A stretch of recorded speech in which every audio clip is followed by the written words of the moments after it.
Hello, hello, hello. What's up tonight, everyone? Welcome.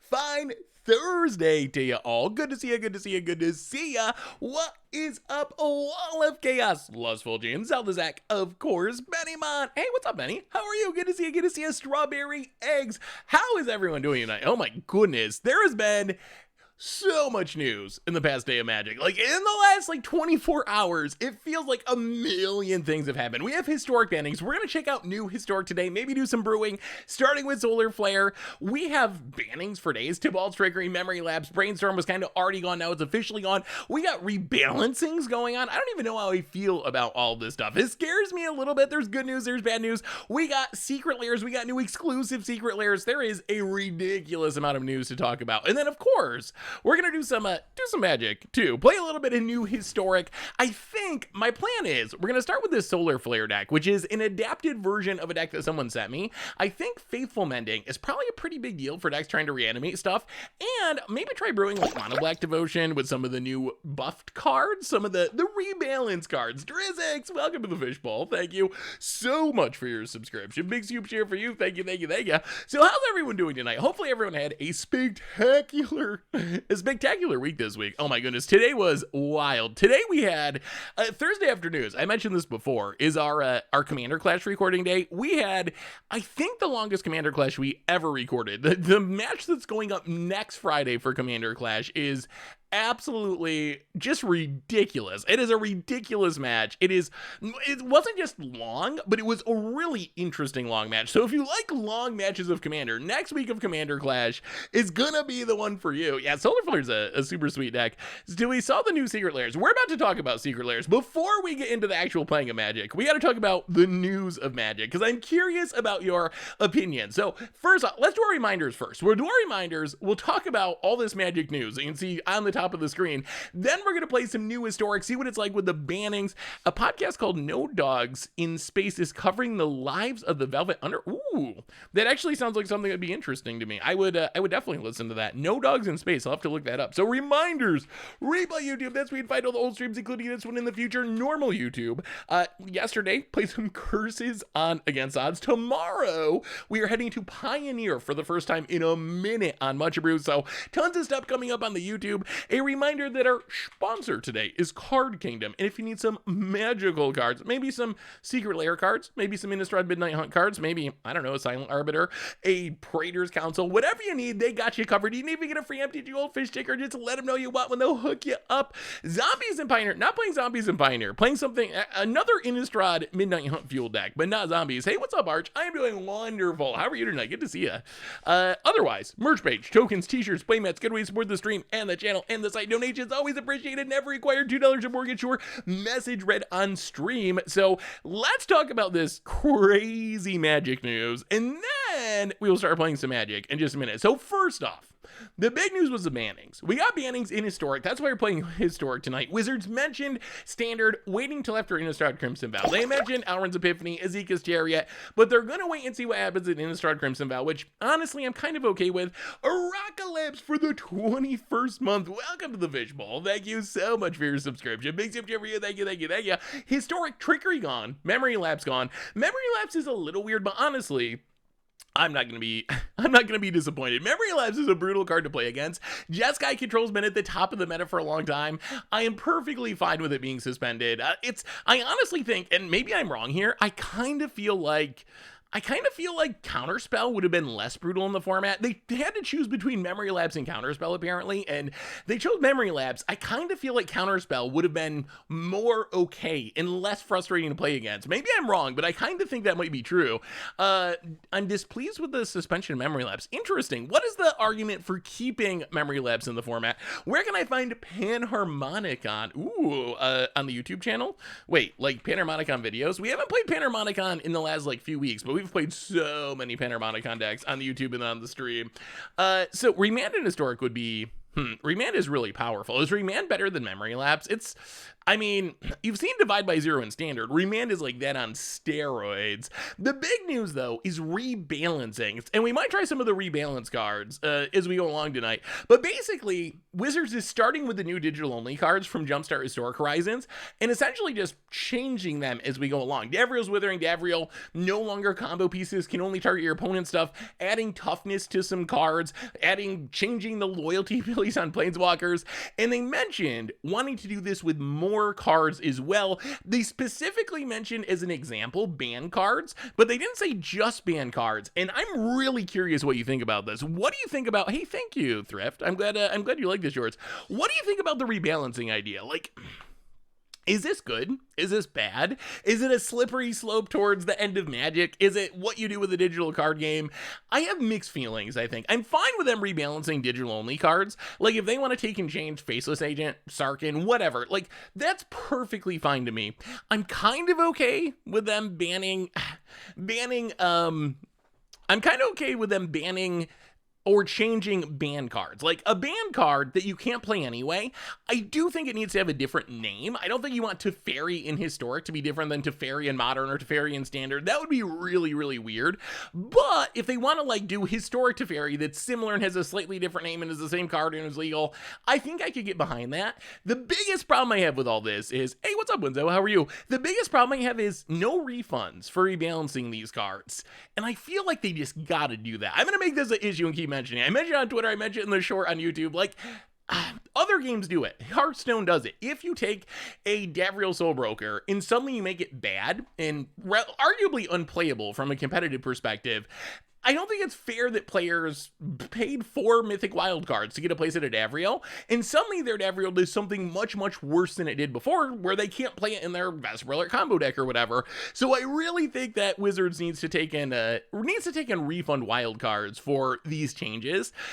As far as errating, changing other cards, it's going to be really interesting to see what they do with it. It's something they've never really done as a rule before. I know we had the companions. That was them messing things up and trying to fix it. But we've never just had a policy of like changing cards that are too powerful or too underpowered to make them different and maybe make them more powerful or less powerful, whatever they need. Try to make them fit in the meta better. So it's going to be really interesting to see what happens with this. So that is the banning news. We can talk about it as we go along. Long Nap, welcome to the Fishbowl. Thank you so much for your subscription. Big super cheer for you. Thank you. The other huge news is 1 million more secret lair drops. They're going for sale in 3 days. They just announced them. We have crazy artifact lands, which I actually think the art is kind of spectacular on these. Not super high value cards, but the art is really cool. So that's one of the drops. We have monsters, some pretty sweet monsters actually, kind of cartoonish art style. Gishath, I think, is relatively expensive. Protein Hulk, former CDH stable, Goblin Trashmaster, see some play. Fleet Swallower, I don't know what we're doing with Fleet Swallower, but a pretty cool drop. We have Thrilling Tales, which I love the style on these. These are probably my favorite. The like monster movie poster looking cards. Like, look at this Gravecrawler. That's like a 1950s horror movie or something. This Rise of the Dark Realms. They look so spectacular. There's another drop kind of like that as well. This one just more Liliana stuff. The art's fine, but not super exciting. It looks like a signature spellbook, essentially. This reminds me so much of the signature spellbook style. Showcase Innistrad Midnight Hunt. Got some sweet lands with the kind of black and white style of the Innistrad lands. This Monster Movie poster one also looks spectacular. These are my two favorite. Monster Movies and Thrilling Tales. Those ones are perfect for Halloween season. They're perfect for Innistrad flavor. But I was saving the controversial one for last. We got... Oh, hey, what's up, Cordius? How are you? Yeah, so those styles, they're going on sale soon. If you're interested, if you do the Secret Lair thing, some people do, some people don't. The controversial one, though, Secret Lair X Stranger Things. These are new exclusive cards. They are styled after characters from a pretty sweet show, Stranger Things. I watched the first couple of seasons. I haven't watched the most recent one. But at Stranger Things, these are new cards we have never seen before. They are designed to be different around characters from the show, and I don't know how I feel about this. My main concern has always been accessibility with these cards. I know there's flavor implications, there's immersion breaking implication, there's a lot of different criticisms. Some people like them, some people don't like them. My concern has always been accessibility, so I don't want these cards to be all that good. Like, that's what it comes down to for me, and I think in general that's mostly true if you look at these new cards. Like Will of the Wise, when it enters or leaves the battlefield, each opponent can investigate. Each opponent who doesn't loses a life, and then you investigate equal to the times where your opponent's investigated +1.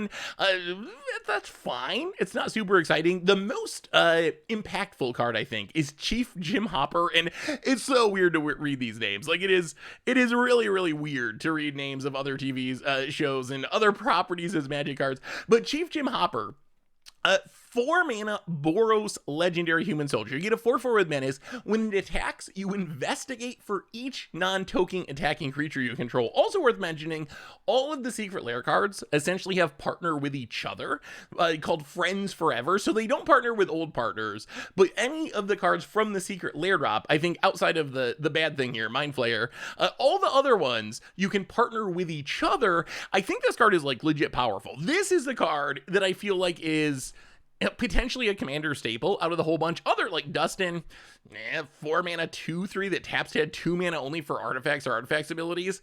That seems pretty bad. 2 mana 1/3 Lucas, sack an artifact to ping something and goad it. That seems pretty bad. So most of them seem fine, like just flavorful, not super powerful. The one that I would be concerned about being like a legit staple, probably Chief Jim Hooper. Also, 11 is probably a pretty good build around commander. If your max hand size is 11, if you get up to 11 or more cards in hand, when it attacks, you can cast an instant or sorcery from your hand with paying its mana cost. So a way to cheat extra turn spells into play probably in Commander. It seems kind of easy to just like play a Grixis deck with a bunch of card draw, put a Lightning Greaves on this, attack with an extra turn spell, attack with an extra turn spell, attack with an extra turn spell, chain them together, win the game that way. So I think 11 is kind of weird. What do you think of the design of this card? I think the design is super interesting. Like, what do you think about the max hand size is 11? So is that flavorful or is that cheesy? So it's referring to the name, obviously. I don't know if that's like a cunning reference to the card that makes it feel more like 11, or is that just like, I don't know, should be no max hand size, and it's just a silly amount of text on there that comes across as force. I'm really curious what people's opinions of it are. So yeah, I think in general, even though I still have issues with accessibility, and I'm still not a big fan, and I'm still not a fan, period, of releasing exclusive cards in Lair drops, Magic or otherwise, in general, I don't think any of these cards are going to be a problem. I feel like the only one maybe two that I'm worried about, Chief Jim Hopper, that I think you can play in basically any Boros creature deck, and it's going to be really good. I think there will be a lot of demand for that. The other one that's really fun is Mind Flayer the Shadow, 7 mana, 9/9. It isn't a creature unless you control 3 or more permanents that you don't control. It's an enchantment. Once you control those permanents, then it becomes a creature. At the beginning of your end step, you exile the bottom card of each opponent's library face down for as long as those cards remain exiled. You can look at them, you can cast permanent spells from among them, and spend mana as those mana of any color to cast them. So this is like a great Gonti card, a Send Triplet style card. I think it'll be popular in Thief style decks. Crabble Turkey, welcome to the Fishbowl. Thank you so much for your subscription. Big super cheer for you. Hey, what's up, Snow Raid? How are you? Good to see you. They shared the rates at which they'll be in set boosters and new Caparna, by the way. Ooh, what is the rates for set boosters? I'm interested. So anyway, that's the Secret Lair news. That's a bad news, but we're gonna play some Magic. We can talk about all this stuff as we go along. I'm super interested where people come down on this. I'm glad I was born in a time where Seth exists. Well, Tenzu, that is super flattering. I'm glad I was born in a time when you exist. How are you tonight, Stone Rain? So we are starting. Here's the plan for tonight. We're checking out New Historic.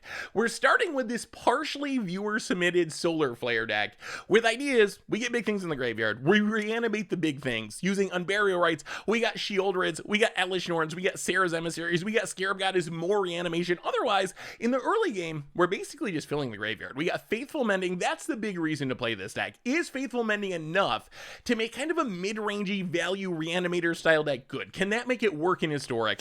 So I'm really interested to see how good Faithful Mending is. We get a bunch of good removal. We get a bunch of control stuff in the sideboard. We probably should have some counter spells, I guess, that need to be added, but Myth Guy, welcome to the Fishbowl. Thank you so much for your subscription. Big super cheer for you. Thank you.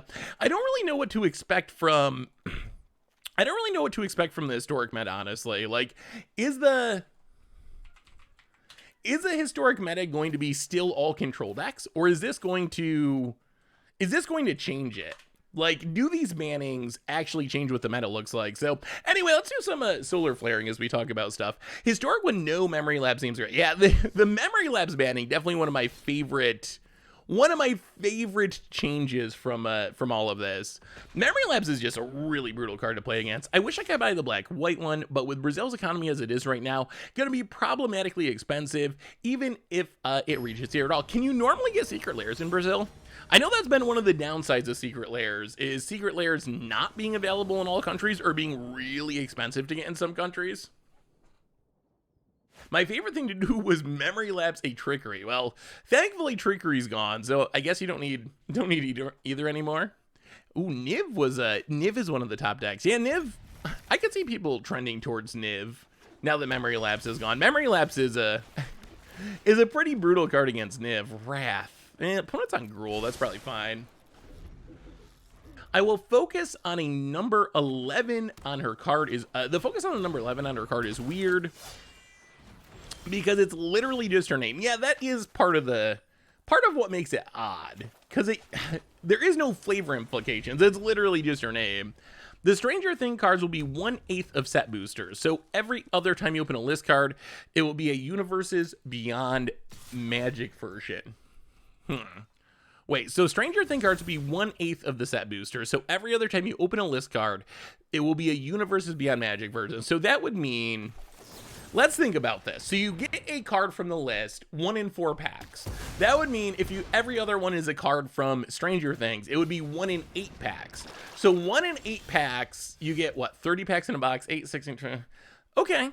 I mean, that actually might be a high enough of a rate to make them pretty accessible for players. That might be enough that we can actually have enough of the Magic versions that people can play with them, if that is actually how it works out. Hey Seth, there is a flavor. The increased hand size reflects her superior mental powers. She has psychokinetic powers. Yeah, I mean, I can see that, but it's the part that's weird isn't the increased hand size. I can get behind the increased hand size.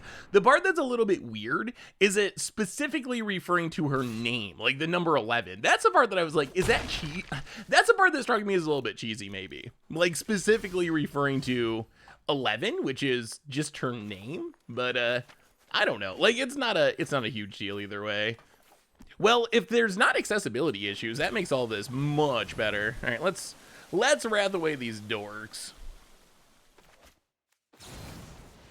All right, Bone Crusher, sure. We gotta get rid of the scavenging ooze so we can get stuff in the graveyard at some point. What does Solar Flare mean? Actually, if you go to the YouTubes, there's actually a short that I made. Ooh, even? I think we go even. Got him. I actually made a short about this. The name Solar Flare, it does not really relate to Magic at all. So, Solar Flare originally, Solar Flare started with, yeah, let's just Temurite Calls the Dead, do some milling. This is actually going kind of well.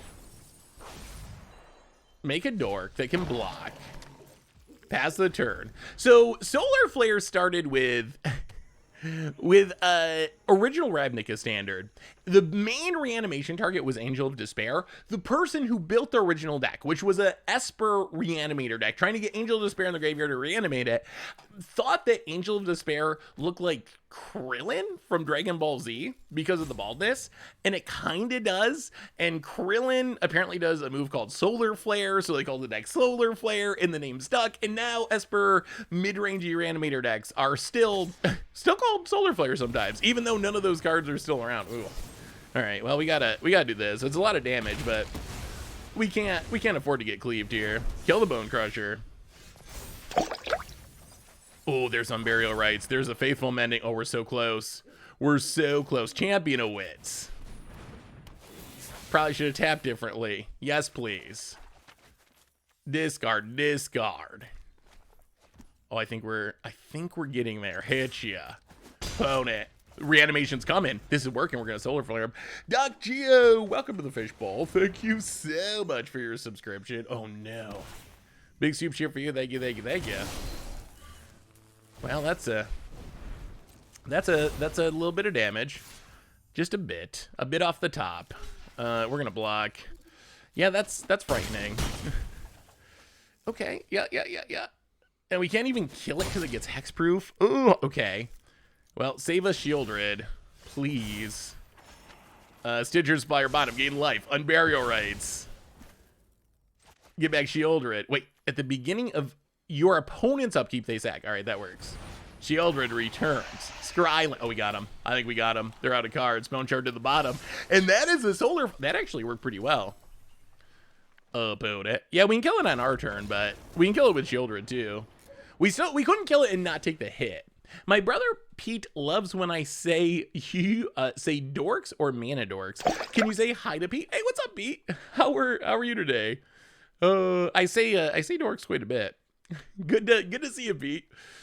Dory King, welcome to the fishbowl. Thank you so much for your subscription. Big soup cheer for you. Thank you. So what's your feelings? We're in the games now. What do you think about Stranger Things?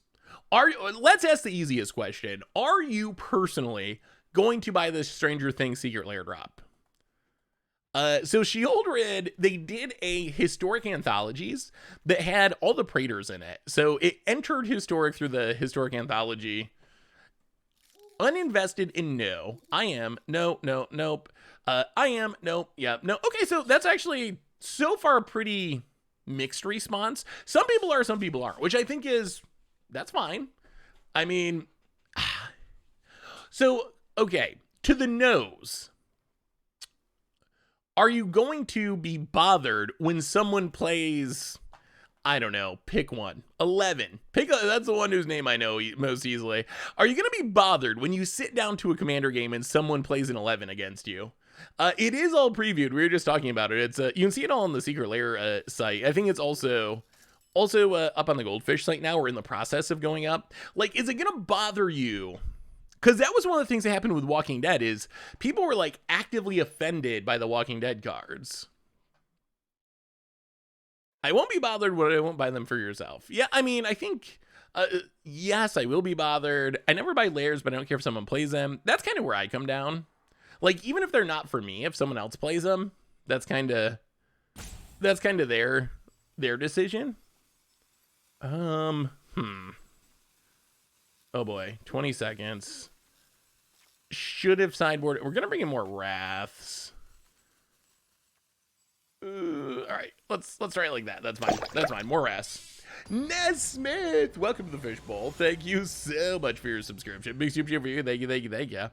My first interaction with Solar Flare was during Innistrad Standard. Yeah, where the goal is to get Sun Titan, which got back on Barrier Rights, creating another Sun Titan, making another Sun Titan. Yeah, that deck was so I remember playing that deck. That deck was fun. I really like the Innistrad version of Solar Flare. I'm going to flip a table whenever my opponent 11 swings into Rick and he casts a Chug Jug. It's not magic. Oh, if they are constructed legal and pushed, I'm bothered. Well, they're so far they are commander legal. Although we know some of the upcoming ones, like Lord of the Rings, is going to be legal in more formats. Although, like, I don't know. I lean towards it being fine. Like, it personally does not bother me. I get that it is a bit immersion breaking, and it is kind of weird. Like, even reading the names of the cards, it's just odd because they're not Magic characters. They don't really seem like Magic characters, and I know them from other non-Magic places. So it is weird. I will definitely grant anyone that it's strange. At the same time, for me, it's not a deal breaker. There's a lot of weird cards in Magic. I don't know. For me personally, having 11 in Magic is not the end of the world. I can see how if you're someone who's very Vorthosian, it would be a bigger deal. I would prefer if the MTG version was a crossover version. I mean, we are getting MTG versions of these cards on the list, which is good. Hey, what's up, Bear? Oh, we really got to find a Wrath. If we can hit a Wrath, we're going to be in good shape. By the way, Seth, did you notice the Demon Secret Lair says 2020 at the bottom instead of 2021? Also, Bells and Black still mentioned CMC instead of mana value. I wonder if they were planning on... Oh, are we just dead? I wonder if they were planning on... Well, 1, 2, 3, 4, 5, 6, 7, 8. Oh, this is gonna be close. Oh, this is gonna be so close. I wonder if they were planning on releasing it last year, but didn't get to it. Okay, down to 4. Well, untap land, Wrath of God. Not dead yet. Not dead yet. If they have a land off the top, we're dead to this Lair of the Hydra. Come on, hold, hold, hold. So close. Yeah, opponent dumped their hand. They almost killed us before we get to 4 mana. I feel like it just depends on the player's goals. Are they playing for the game or the lore theming? If gameplay, then I feel like it only matters for official tournament events. Yeah, I mean, I don't know. I've talked about this before, that when I first started playing Magic,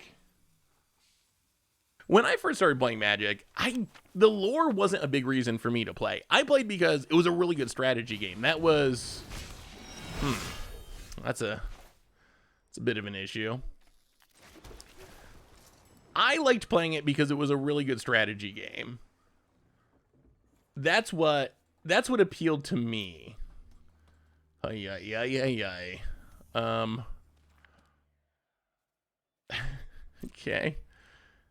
Pass the turn. Oh, well, we're going to see how good Faithful Mending is. We are going to see. I don't know how we beat this Clovis, though. This Clovis is a huge problem. So I'm coming from that perspective. I totally admit that if I was someone who was initially drawn into the game because of its, like, high fantasy or whatever, you know, flavor, I would maybe feel differently about it. So I don't think you're wrong no matter what you're feeling. I think it depends on who you are personally, how you interact with the game. That's kind of my feeling on it, at least. So if you're someone who is very offended by the Walking Dead cards or by the Stranger Things cards, I think that's a legitimate, you know, a legitimate position depending on how you interact with the game. Ugh. Okay. Well, are we gonna get out of this? Oh, our opponent could have just played Scavenging Ooze and fizzled this. That was an option. They could have played Scavenging Ooze and fizzled our reanimation and won this game. They chose not to, and our opponent might pay a huge price. Get in with Alishnorn, hit ya. Oh my goodness, are we gonna win this? Is this the craziest comeback? Temurite calls the dead, mills some cards. Stay at 2. Please don't draw Bone Crusher Giant, that would be bad for us. Exile his Stitcher Supplier. Pass the turn. Opponent untaps. No Bone Crushers. Faithful Mending. Gain some life. Staying alive, staying alive. Hopefully. Discard, discard. Oh my god, if we win this. Come on. No Bone Crushers. No Bone Crushers. Down to 2 again. Opponent. Passing. Oh yes. Yes, yes. Mill. Exile Champion of Wits. Mega Zombie. Hit ya. Opponent. Takes it. Stitcher Supplier. Mills some cards. That's presenting lethal. Okay. Land on white. Oh, we're gonna steal. What a comeback. What a win. People gave Walking Dead Secret Lair such a hard time. Now they're doing it with Stranger Things and people are stoked for it. I don't get it. Yeah, I think Magic is a lot of things to different people. That's kind of my overall message. Magic is a lot of things to a lot of people. And I can see how for some people, the Walking Dead Secret Lair drop or the Stranger Things Secret Lair drop would be a really big deal. It's not necessarily a really big deal for me. My concern has always been, oh my goodness, what is Solar Flare? I can't believe we won that. Our opponent had an insane start. They had so much power on the battlefield, and we managed to get through there. I would say, regardless of how you feel about crossover products, remember that remember that when it comes down to it, we all play Magic because we like the game and enjoy the game. And that's the most important thing. Like, treat your other Magic players with respect. And and being mad or angry at other Magic players because of their opinion about something is meaningless in the grand scheme of things as crossover secret lair drops. It's just not worth it. It's not worth it. Like, there are so many big important things in the world to be angry about, to care about. Walking Dead secret lair drops are like so incredibly far down the list of things that matter in this world. Just be nice to each other and like I don't know. Like, that's not something that's worth losing friends over, your commander playgroup over, or, you know, the respect of people at your LGS over or whatever. So why is it a big deal? So there's a few different arguments. I think there is a concern from some people about a slippery slope style argument where eventually, if Wizards realizes how profitable these are and just keeps going and going down this path, then we're going to end up in a world where we're attacking with a can of Mountain Dew or whatever. Like, that is the logical conclusion to crossover products if Wizards went really hardcore with it. So I think that's one of the reasons it's a big deal to some people. Some people just want Magic to be strictly fantasy. An idea that non-fantasy cards will be showing up in the game is something that bothers them. I think those are probably the two most common arguments that I've heard against them. I mean, I do have a little bit of that concern. Like, does doing a Walking Dead secret lair drop, is that a big deal to me? No. But if we get to the point where standard is essentially just a bunch of ads, that would be a little awkward. Like, I think that would be less than enjoyable to me. Like, if it really is just a bunch of advertising that is under the guise of Magic art. And the thing that scares me a little bit is we know Wizards likes money. That's one thing that's pretty clear. Wizards likes the dollars, and I don't know if Pepsi or whatever went to Wizards and like, hey, we'll give you a huge truckload of money if you make a Doritos Planeswalker. Do I have faith that Wizards would be like, no, that's bad for our IP? Not 100%. That's the part that scares me. We started at 6. We just barely made it, but we did make it right at 6. Ugh. All right, opponent fights down the champion and wins. Well, the land is good. Do we Temeric Calls the Dead? Yeah, I guess. We don't want to take too much damage. All right, mill. Faithful Mending's good. Exile Temeric Calls the Dead. Play the land. Pass the turn.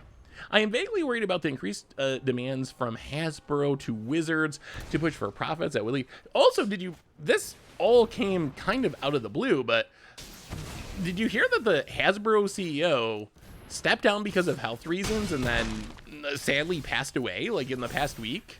Which is kind of crazy. Like, I always listen to him on, like, the quarterly reports. He's the person that's talking about how much money they're making and the next big thing. And this was like a couple of months ago. He was talking about, you know, how great everything was going and what they're doing in the future. And then all of a sudden he just passed away, which definitely something else. Did you know that MTG sponsored South Park Season 1? Really? I did not know that. Interesting. Now let's Faithful Mending. Oh boy, Vanishing Verse not looking great in this matchup. Discard. Stitcher's Supplier. Do some milling.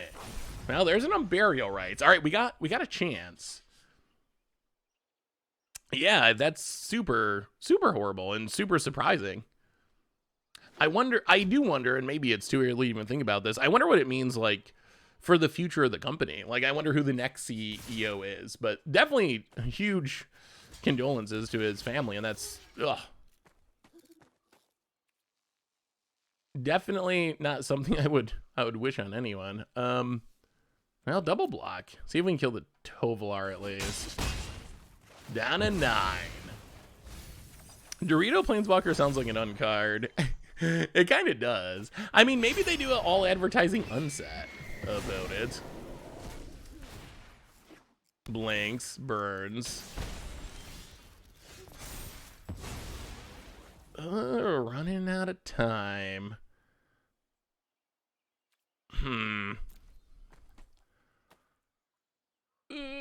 Well, Unburial rights. We don't really have a choice. Sarah's Emissary on us is a tough choice. Oh, this is really tough. What do we name here, chat? What do we name?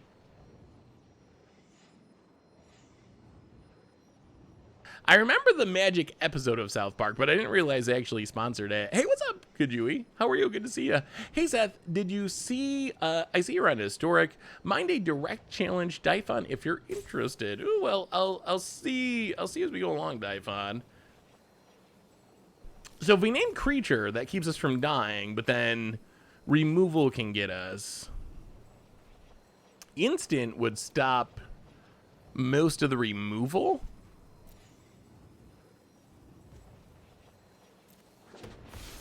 I think we need to keep the Sarah Emissary alive. If they have another Oath of Kaya, we're dead either way. Or a way to blink Yariana and Oath of Kaya. About it. Ooh, please. Stick. We need it to stick. Yeah, I mean, creature shuts this down, but our opponent has these cards that have been in hand all game. Archon. Land. Well,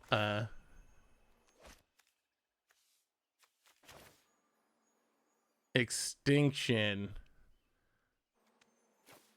Can we Faithful Mending first? Probably not.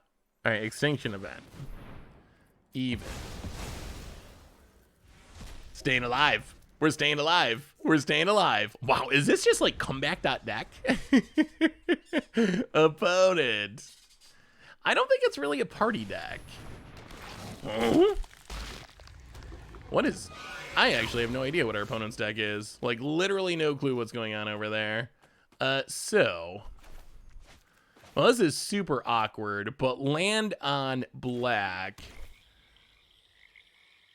Scarab God. Bone Shards. Sack it. Kill the Yarok. Pass the... What a weird game. Scarab God comes back. Yeah, maybe it is a Panharmonicon deck. I guess against a Panharmonicon deck, creature is probably where we want to be. 1, 2, 3. I didn't know anyone except us played Panharmonicon decks. Chester the Cheetah should be a were cheetah. Do you think... Let's pass the turn. Like, do you think there's actually any risk that we end up in a world of Magic just as advertising? Or do you think that Wizards is done? Wow. Or do you think that Wizards is smarter than... I don't even know if I want to say smarter, but do you think Wizards would avoid that? Do you think that Wizards thinks that's a bad idea? Because I think that's the only...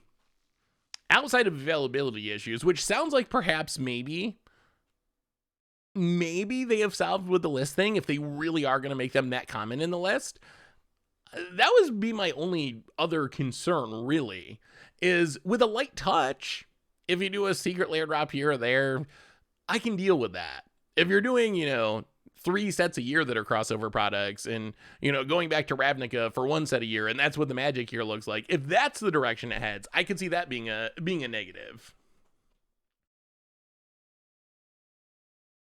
You have protection from the chosen card as well, right? Yes. Yeah, we have protection from instants. We don't have protection from, well, we're on instance, I remember. We set the Sarah's Emissary on instant. So that's why we weren't attacking, was basically,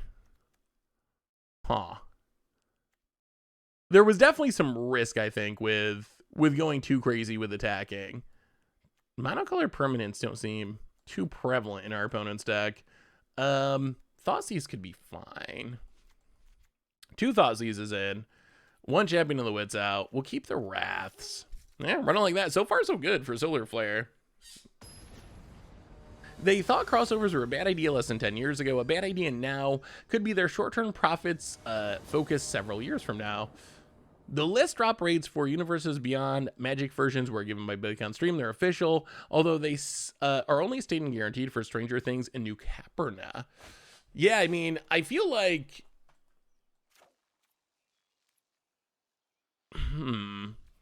I feel like based on the power level of those cards, in general not being super high, there's a couple that are, I think, stronger than others. But in general, the power level's not super high.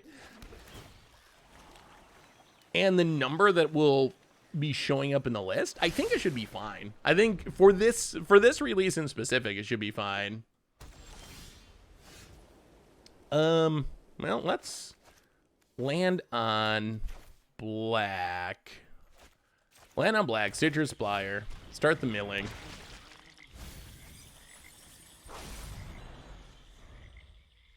Mill, nothing.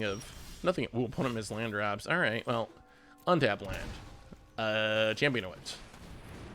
Do some drawing and discarding. Yes, please. Discard. Shieldred next turn. Wow. Wouldn't it be sweet if this deck was actually legit? Wilfred Brimley as a legend that grants protection from time. That sounds like a custom card or an altar that someone's perhaps already made. Well, all right, we're going for it. Shieldred, game. I mean, Shieldred's kind of insane here. Attack you. So this is like Enchantment Yarok Panharmonicon? That's a sweet idea. I like the sweet piliness of our opponent's deck. An opponent, dun, and Solar Flare, 2-0, 2-0. So let's stop talking about, I mean, we can talk about whatever, but I'm more interested in, just to confirm, you will not be going to Vegas this year. Not 100% still, but as of right now, I would say no is the most likely outcome for Vegas this year. Why is it called Solar Flare? It's a long story. There's actually a short I made explaining this on the YouTube channel.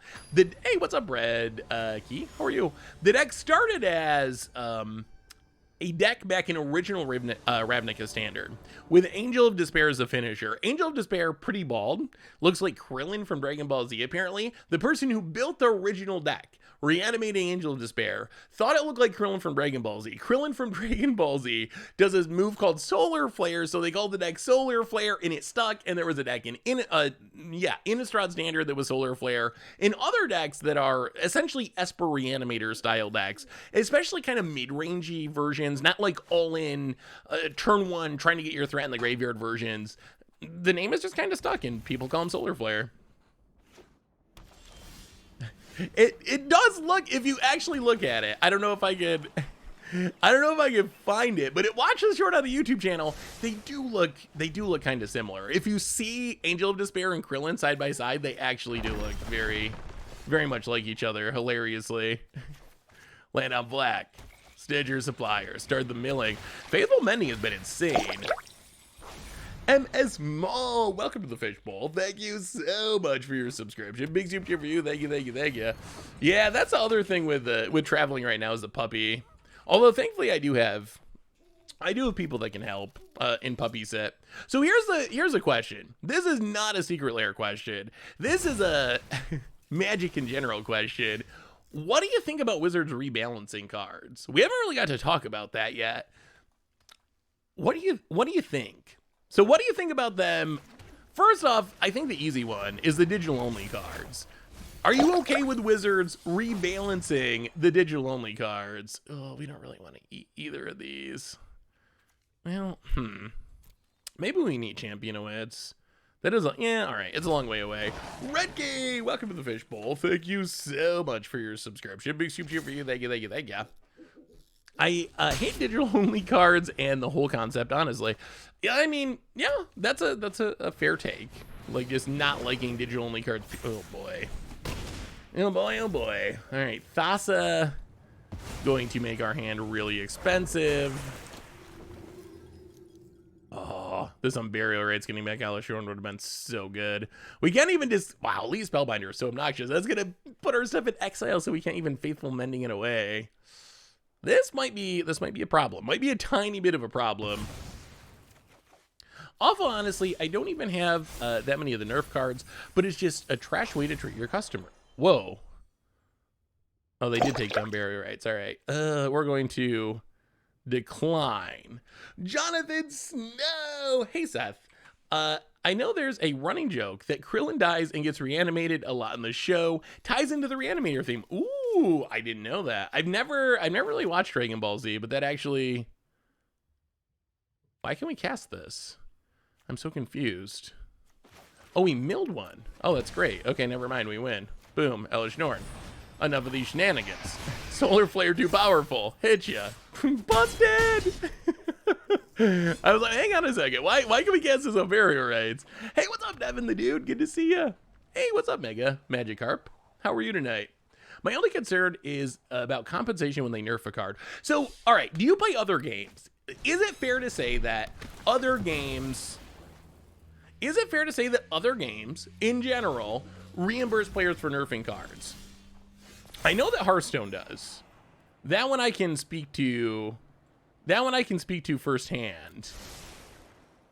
So I know for sure that Hearthstone, they give you the option. They give you the option, if Hearthstone nerfs a card, essentially, you have the option to dust that card for full value, or you can choose to keep it if you want to. It's up to you. I feel like that's probably an ideal situation. The downside is I don't think Arena's set up to do that. I don't think an Arena's set up in a way where they even have the ability to let you choose whether or not to dust a card or get a wild card for a card. Yeah, we'll just keep both of them. Keep them both. Land untapped. Scarab. Actually, this is the wrong time for this. Go to combat, hit ya with everything. Oh, wait. Oh, we could have won, couldn't we?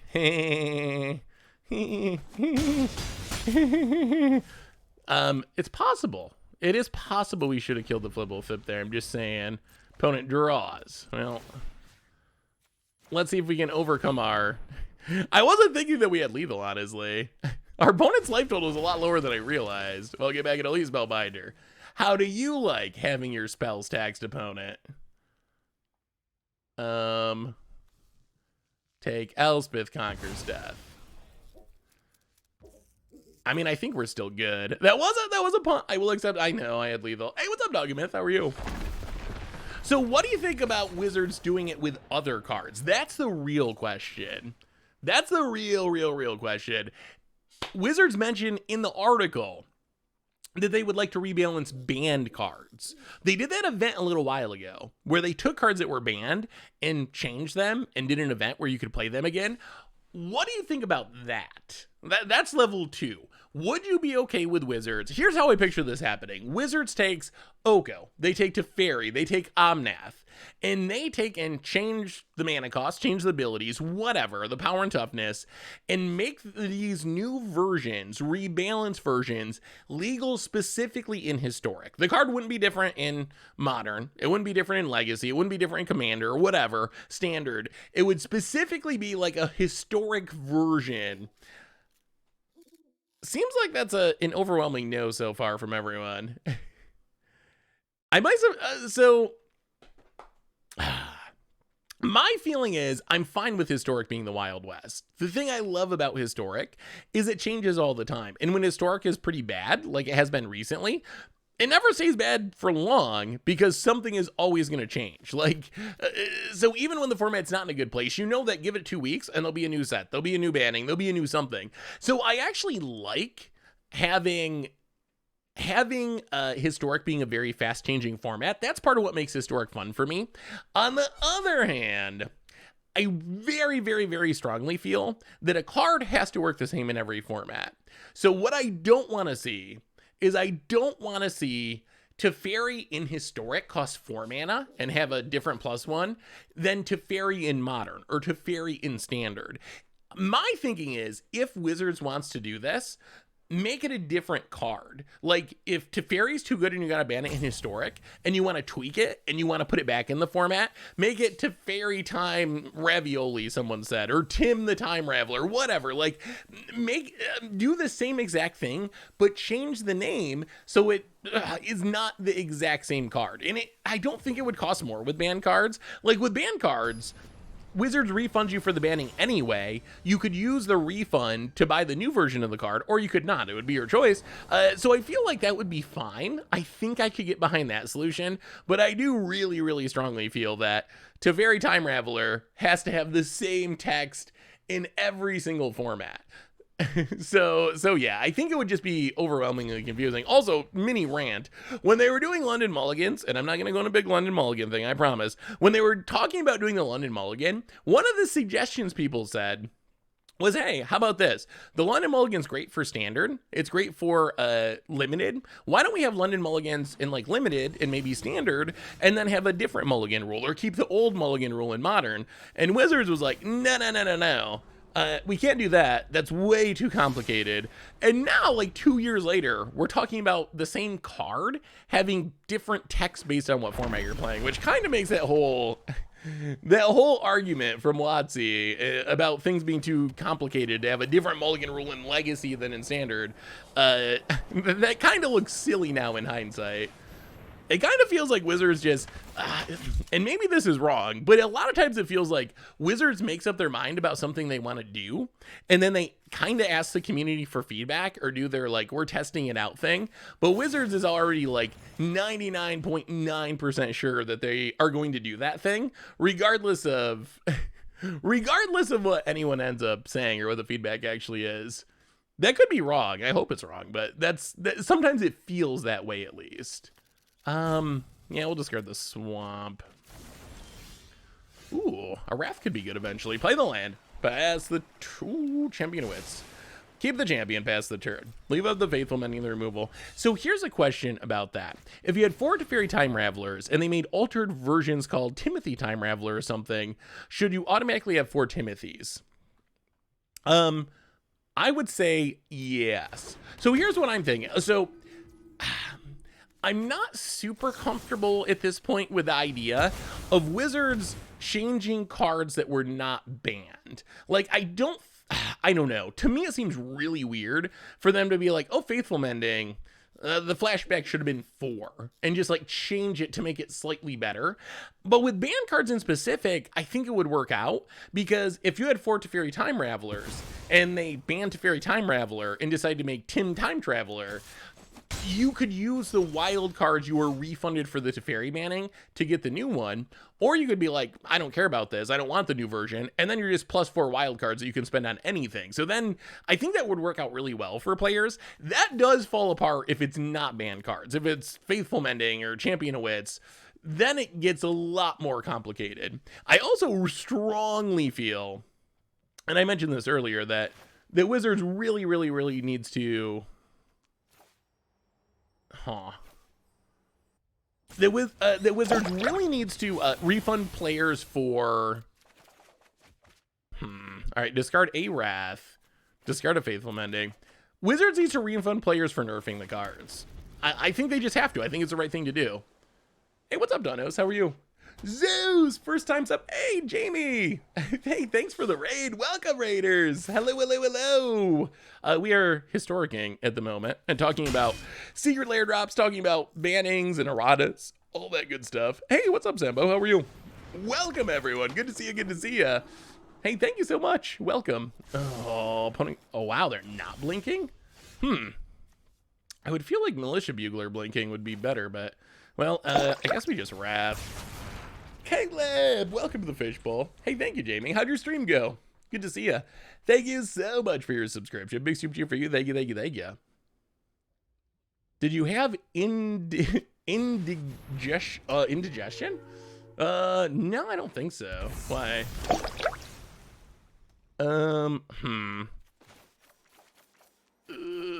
Main phase Faithful Mending? I guess. We really need to hit our land. We need to get some oh, Paramount. I'm kind of okay with losing. If we lose to Panharmonicon, I'm kind of cool with that. Like, if there's one thing we can lose to, it's probably that one. We have a bunch of gift subs. Wow, a ton of gift subs. Tano's handing out 10 gift subs. Gomunculus, The Bam Effect, Wooger Boy, Scream, Blazara, Godless, Harry, Dr. Zeph, Buckeye, Aridin, and Jamie Tupples. Welcome to the Fishbowl. Thank you so much for your subscription. Big super cheer for you. Thank you, thank you, thank you. We'll play the land. Temrat calls the dead. Ooh, scavenging ground's gonna be an issue. That is going to be an issue. Mill some cards.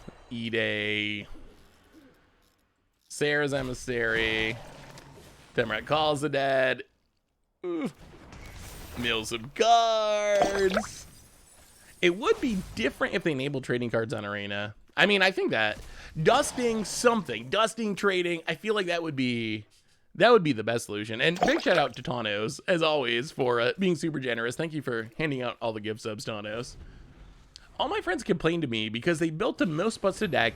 Every other banning takes place and then remain with no wild cards left. Some of them even stopped playing it because of all the bannings. I mean, bannings are painful.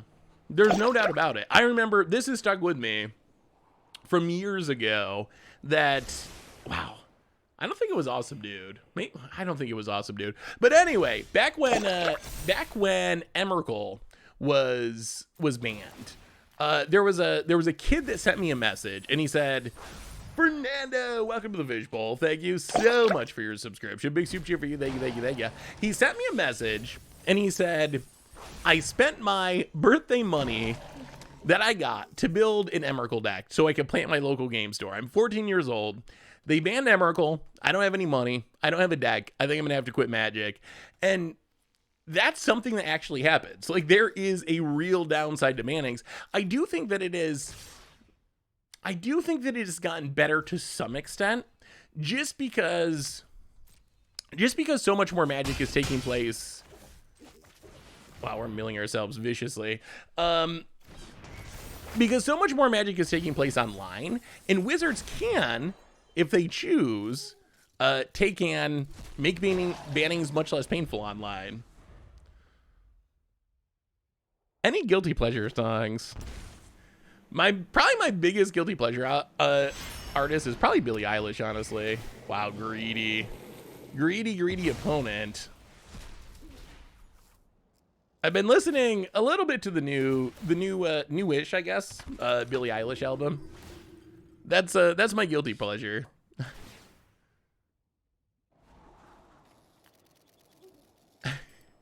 Why are you exiling your reanimation targets? Well, mostly because our opponent has this scavenger ground, so they have them covered. Although hilariously, our opponent decided to tap it out. Well, land to the bottom. Temrat calls it dead to the bottom. Extinction event to the bottom. Keep the Elish Norn. I think we're good. We still get the Elish Norn. Do we win here? Bottom. Scry a million. These Temrat calls it dead. Kind of going off. So we get to Faithful Mending. Draw. Maybe they have a counter up. Discard Elish Norn. Discard Unburial Rights. Land. Unburial Rights. Elish Norn. You got a counter? Do you have a counter? Oh!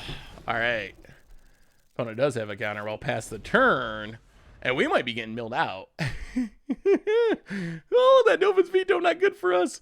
With all the Temerets, do we at least have a singleton Jace? We do not have a Jace. We're hoping to win before our library is actually emptied of cards. All right, there's the scavenger grounds. There goes all of our beautiful graveyard work. Opponent. Plays a land. Passes. Well, we scry a billion. 1, 2, 3, 4, 5. Oh, I guess we can just cast it. Bottom. Keep the Elish Norn. Elish Norn, Bone Shards. How about like that? Let's do it like that. So draw everything. Inferno Grasp. Yarion. Scarab God. Zombie Horde. Hit ya. For a bunch. And 1, 2, 3, 4, 5. We got the mana. Pass the turn. I mean, Pony needs something good. Pony needs something really good. Yeah, I mean, I always have respect for Panharmonicon decks. Panharmonicons are like my favorite. It's just my favorite card. Ooh, Cloud Blazer. Oh, so much fun. Opponent. Draw. I'm so jealous. Draws 4. Gains 4. Nothing like Panharmonicon into Cloud Blazer. It is the best. It is the best feeling. Rusty Shackleford, first time sub. Welcome to the Fishbowl. Thank you so much for your subscription. Big super for you. Thank you. I might actually be playing some music again. Well, sorry, Panharmonicon friend. I apologize. Solar Flare's too good. I think one of my friends is playing a local show around Halloween, and might do a little bit of musicking for the first time in a while, as far as actually playing a show. So that'll be fun. It's been a long time since I've actually played a musical show. Anyone having trouble with the arena update? It took me forever to update. It usually is pretty quick. It took like 10 minutes, but it did work. Is Solar Flare tier 0? Well, this is the first I've played the deck. It's working. I got to say, we're kind of crushing people, so it might be legit. Is Seth going to be in the show? Yeah, possibly. It sounds like. You never know with arena and updates. All right, Divine, remind me after this game, and I'll see if we can sneak in a match.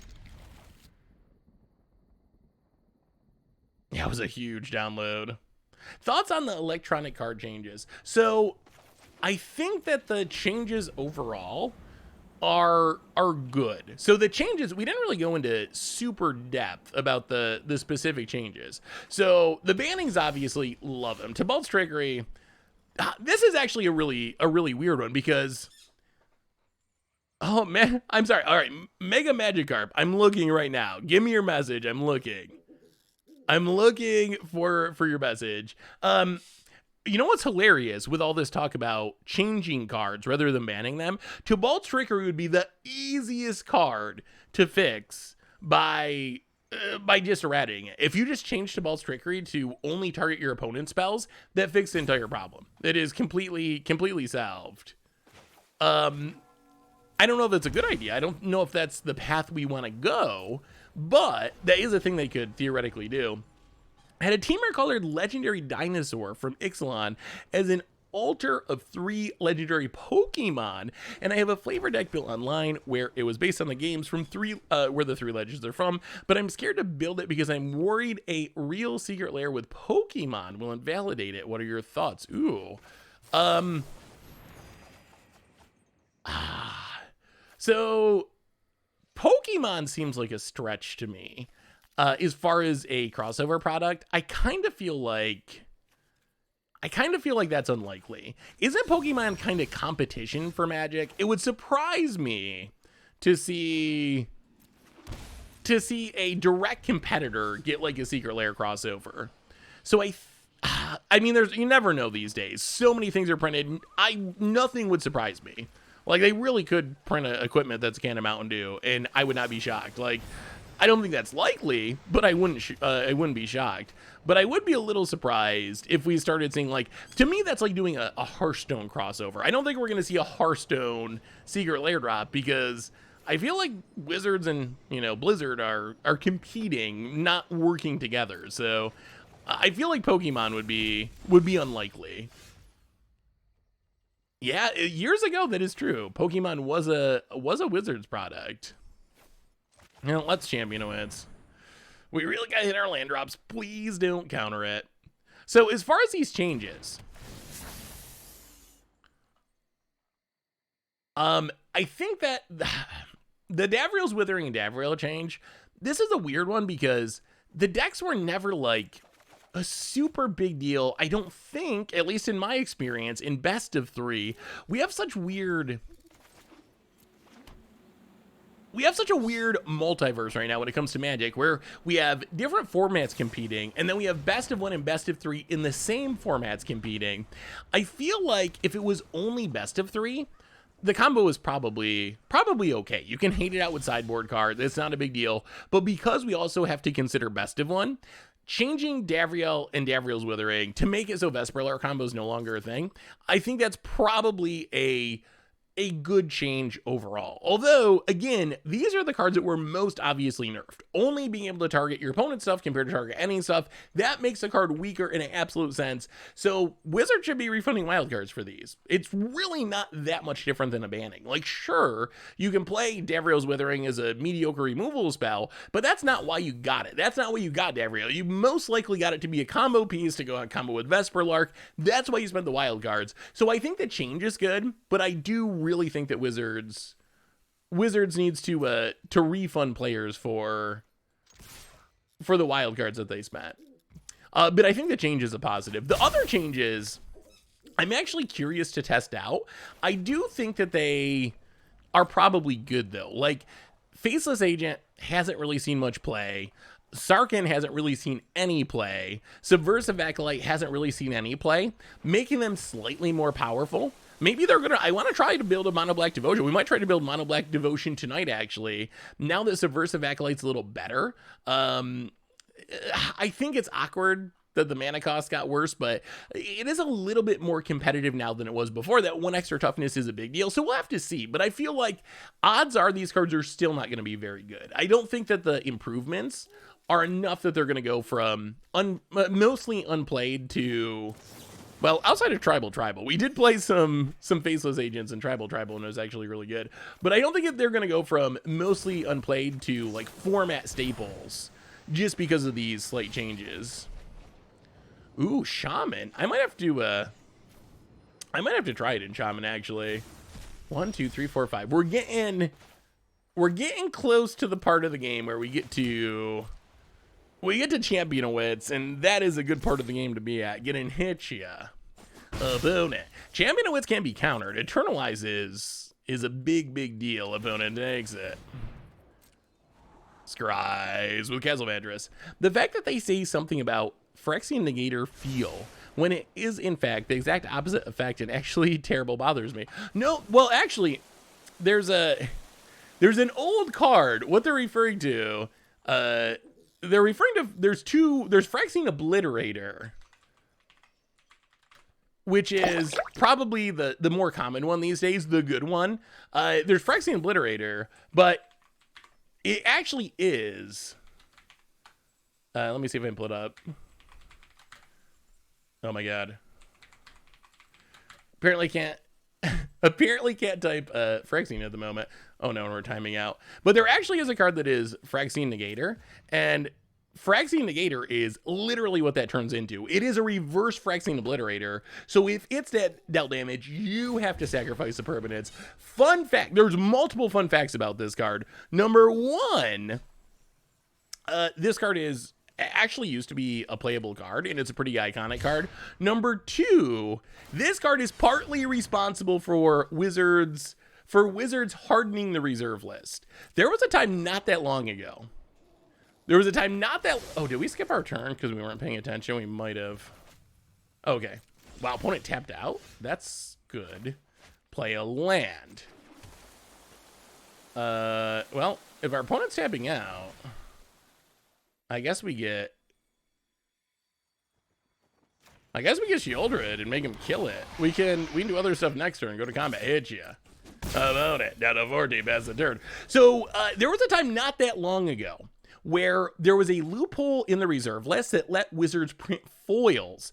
So Wizards actually took and printed a foil version of Phyrexian Negator, which is on the reserve list in a dual deck. It was a face card of a dual deck, and collectors, as they've been known to do, this was like 2010-ish, I think, freaked out, blah, blah, blah, breaking the reserve list. And then Wizards backed down because of the freak out and said, oh no, we're going to close the loophole. We're not going to do that anymore. So it wasn't that long ago that there was actually a way for Wizards to print reserve list cards. They could print them as foils. That was allowed under the rules. And because of Phyrexian Negator and the response from collectors to them printing in a dual deck as a foil, Wizards got rid of that loophole. So yeah, hardened it even more. So yeah, a little disappointing about it. Passes. I mean, nothing against collectors in general. That was just the group, the financy collector group was a group that had a problem, because I don't think in general, from what I remember, that players actually had a big issue with it, because Phyrexian Negator's on the Jeep. Hey Seth, have you seen the Stranger Thing cards? If so, what do you think of them? Yeah, so we've been talking about them as we go along. In general, I like them. In general, I feel like the Stranger Thing cards are good enough that I could imagine playing them.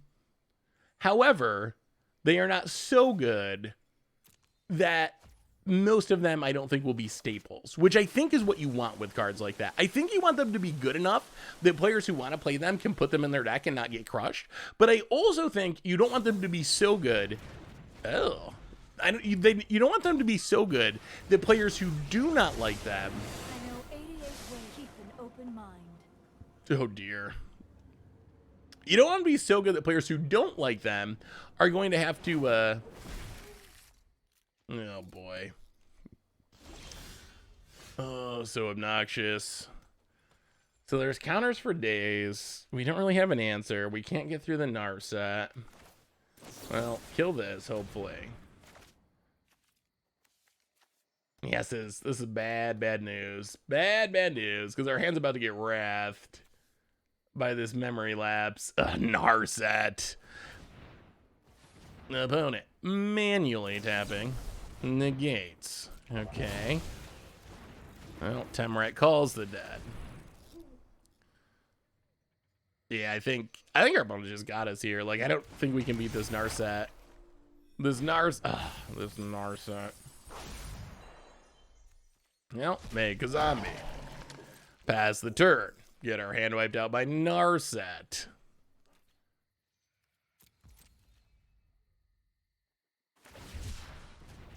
My biggest problem is the dungeon master doesn't care about dungeon or party. Yeah, I mean, I don't know if Wizards thought this through, but I feel like one of the hardest things they're going to have with it is one of the hardest aspects of doing these crossover secret lair drops. Oh god, is one of the hardest aspects is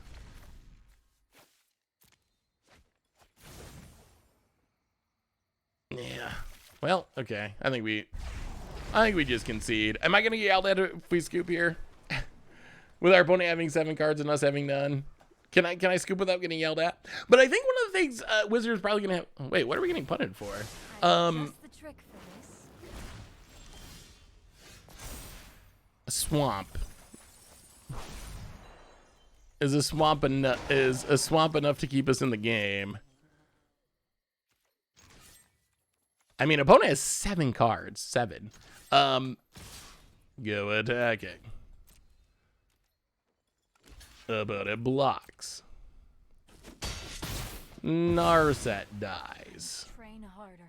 Pass the turn. So I think it's going to be very difficult for Wizards to take and make crossover cards that everyone is happy with. I think it's almost impossible, honestly. Like, we even saw this with the Dungeons and Dragons Forgotten Realms set, where some of the cards were just kind of pan. They weren't as powerful as they should be based on how good the characters were in Dungeons and Dragons. I feel like that's gonna be a constant issue that we're gonna see over and over again with these cards.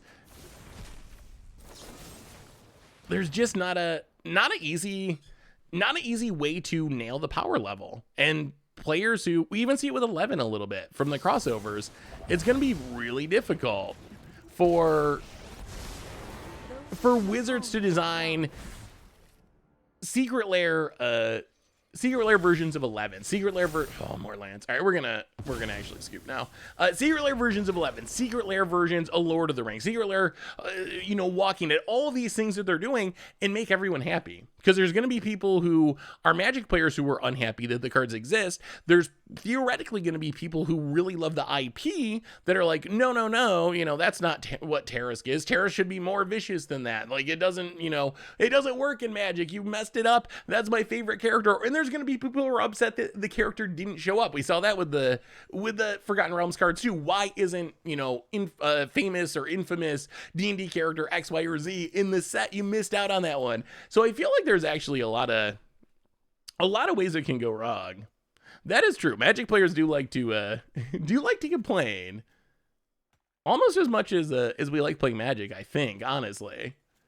Complaining and playing Magic, the two things we do best. All right, go down 1,000,000 Wraths, 1,000,000 removal spells, bring in some counters, and hope for the best. Bring in counters, bring in Thought Seizes. Those are good cards in this matchup. Well, we'll see. Here we go. Wait, what's Shaq sponsoring now? In general, I really like Shaq. Shaq cracks me up. And Shaq also seems like a genuinely good person. Obviously, it's a celebrity, and who knows? But the stories that you hear about him in doing, nice things for less fortunate people and stuff, can definitely respect that. Seth, how did the Twitch leak impact you, if at all? And have you seen Vince's follow-up video on YouTube addressing pay for streamers? So the Twitch leak honestly didn't really, other than having to do a lot of resetting of passwords and stuff, honestly didn't really have much of a direct impact on me at all. I did see Vince's video. I watched it, I think it went up today, right? Or recently. I did watch it. I think it's definitely interesting. I think I'm in a weird... I thought about it. I was like, okay, like I saw multiple people have done videos talking about like, oh, this is how much I make on YouTube or streaming. The hard part, because I thought, okay, maybe I should do something like that. But I'm kind of in a unique position where, unlike Vince or unlike some of the other people who've been able to do those videos, technically I'm the content Pleasant Kenobi. Technically I'm the content manager for MTG Goldfish. So I'm kind of in like a unique position where it's more corporate rather than just being a fully independent thing. So technically my job is to work full-time for Goldfish, being the content manager, and part of that job is doing streams and doing YouTubes. So all that stuff kind of goes through Goldfish and goes through Wizards. So I don't know. I think it's definitely interesting, and I think it's good to have that information out there, but I am also in just like a really unique position, I guess, compared to most people, where rather than just being an independent streamer, I'm like a full-time employee of Goldfish as a content manager. So Goldfish and I have a couple of copies of Mana Drain. I used one in my Ur-Dragon deck, and I'm eventually needing to move to Seattle from California. Should I sell it for Plasm Capture and use the money to move, or hold it? I would lean towards selling. Actually, I am looking and working on sorting some of my cards that I don't use to sell them. I feel like obviously the cards can go up. That is a thing that can easily happen. On the other hand, cards can definitely go down, and we are in an era where a lot of cards get reprinted. It would not surprise me to see Mana Drain show up in Commander Legends in Boulder Gate next year, and eventually show up in a Secret Lair drop. I think we're in a world where everything that can be reprinted is going to be reprinted. So I think you're going to see a lot more fluctuation of values. You're going to see Mana Drain be expensive, get reprinted, crash in price, probably eventually slowly go up in price. So I lean towards, if you need the money for something, I would lean towards just selling it now, personally. And like I said, I'm kind of going through some of the cards that I have sitting around that I that I don't use and don't think I'll ever use, that have just accumulated, and thinking about, you know, selling them for store credit or trading them or something. So that's kind of where I'm leaning on stuff as well. I don't think the Magic market's like crashing or anything. I don't think it's like, oh no, Magic's dying. I just think that stuff's getting reprinted so much now that it's not like it was in the past where Tarmogoyf stayed expensive for a long time. The prices are constantly going up and down because we get so many reprints these days. So if you need money for something, I think selling them it makes a lot of sense. You can't get rid of the cards anymore. They're a dog bed. Actually, Bear is sleeping right next to me, partly on the cards as we speak. Desi J, welcome to the Fishbowl. Thank you so much for your subscription for the 46 month. Big super cheer for you. Thank you, thank you, thank you. Doug, your commander content's really sweet. I've been very, very impressed with your commander videos. Ooh, all right, we got to keep that in the graveyard. Temple of Silence, Scry, Shieldred. Well, we don't mind putting that in the graveyard. Play a Champion of Wits. I mean, we're mostly trying to get to getting back these Champion of Wits now, I think. Silver Fox, welcome to the Fishbowl. Thank you so much for your subscription. Big super cheer for you. Thank you, thank you. Thank you, thank you, thank you. Well, let me see him as small. Well, we will draw. Discard, discard.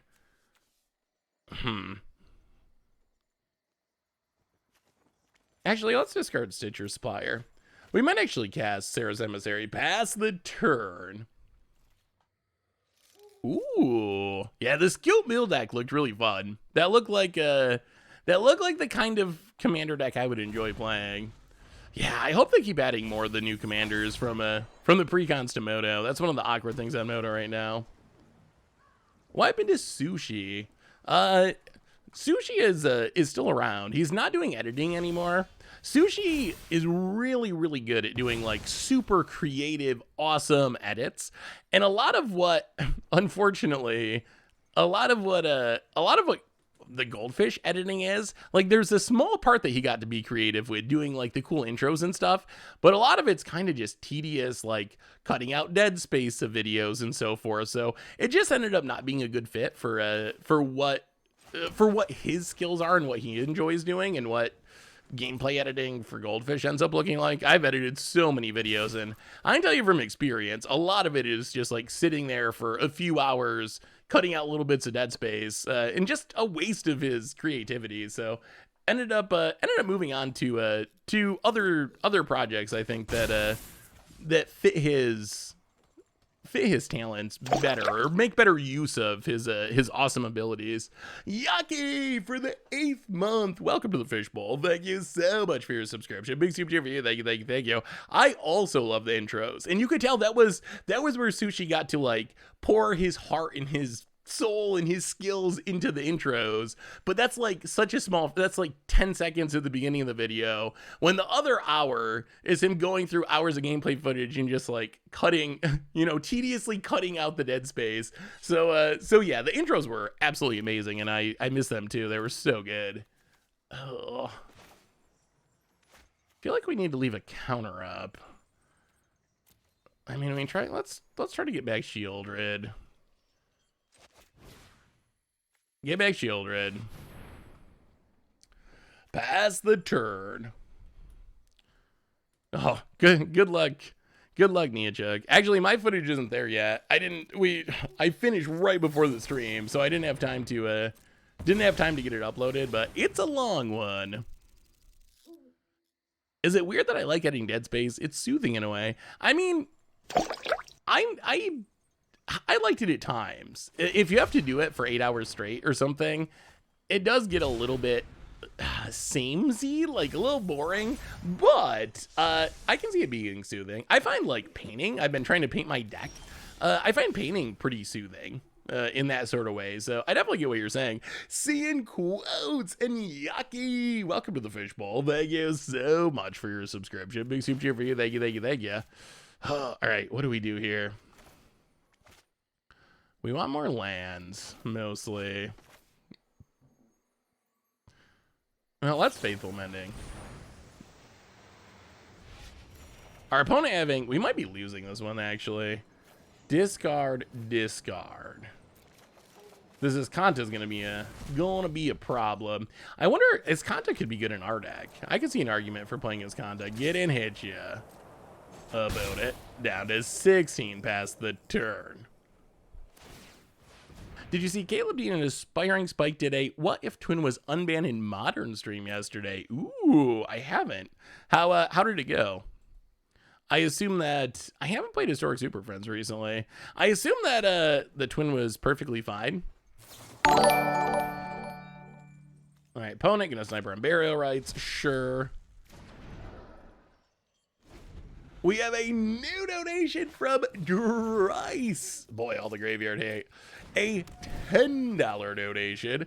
I was truly shocked that Wizards took care of Historic before Modern. I bought my playset of Urza Saga ASAP, assuming it would be last month. Could have sworn Ragavan and Saga would have been banned by now. Well, thank you for the donation. And yeah, I guess I'm kind of,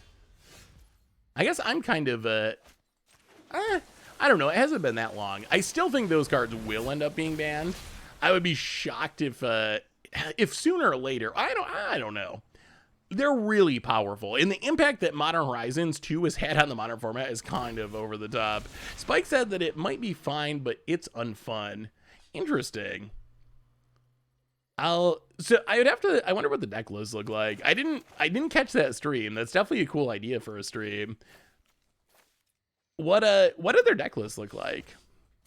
Like, was it a pretty traditional Twin list, or was it more just a pile of Modern Horizons 2 cards that won with Ragavans and Dragon Rage Channelers and had Twin in the deck? About it. As Kanta going digging for some action. Can we find a way to close out this game through our opponent's? Oh my god, it's a Narset. Yep. Narset and Archmage's Charm. Getting more obnoxious by the moment. Opponent. Kid was playing a Jeskai Yorion build. I'll have to look it up on YouTube sometime. Oh, do they play multiple matchups? You know what'd be cool? And maybe we'll do this for a stream at some point. But it would be pretty sweet to do like a gauntlet. Like get the top tier decks in the meta and run Twin against them. That could be a fun stream. Maybe we'll try to do that at some point. Or maybe that's what they did. If that's what they did, then maybe it's less appealing. Oh, we're still gonna get Narset. Well, we might have met our match, unfortunately. I mean, I feel like, so the first Modern Horizons, I don't think really worked Modern. Obviously, like Hogak did, and I guess Urza kinda did, although a reasonably big chunk of that was Mox Opal just being a busted fast mana card. So I feel like the first one went pretty well. The second one, I feel like the overall power level was just so strong. Like it's kind of stunning to just look at the most played cards in the Modern format. Oh yeah, we're in serious trouble. It's kind of stunning to look at the most played cards in the Modern format and just see how many of them are from Modern Horizons. Like the number is surprisingly high. Ugh, yeah, that's an Narset. That's bad news. Standard ladder right now is so annoying with all those life gain decks. Ooh, life gain, interesting. Opponent. Ronald Grinder, welcome to the Fishbowl. Thank you so much for your subscription. Big super cheer for you. Thank you. How would you build a Squid Games commander deck? How would you go about it? What would your technique be? Thazizio. I feel like we're dying. Oh my god. Infinite counters.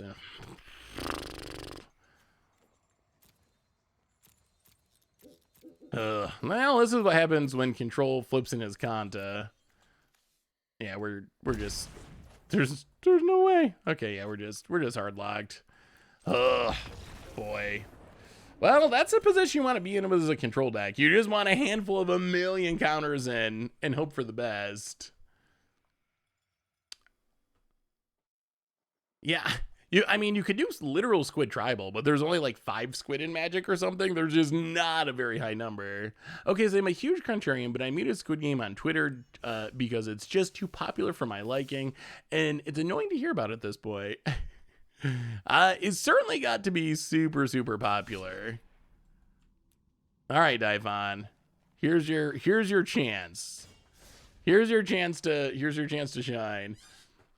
I mean, I enjoyed it. I thought Squid Game was pretty good. Queuing up for traditional historic ranked is being super slow and not working well today. Anyone's having issues. I had trouble getting the update to actually download. It took way longer than it should have. But now that we've been in the game, it seems to be fine. Is Squid Game any good? I liked it. If you like, all right, Daifon. Well, close the stream and jump into it if you want a challenge. Is Squid Game any good? Yeah, I liked it. If you like Hunger Games style stuff, I mean, it kind of reminds me a little bit of Hunger Games. That style, kind of a elimination type thing. If you like that style, I think it's a good example of it.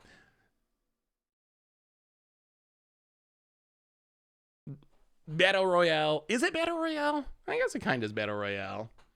Yeah, I guess that's another. Yeah, like Battle. Oh, I see what you're saying. Yeah, like Battle Royale. How you doing, Daifon? Is the challenge working for you?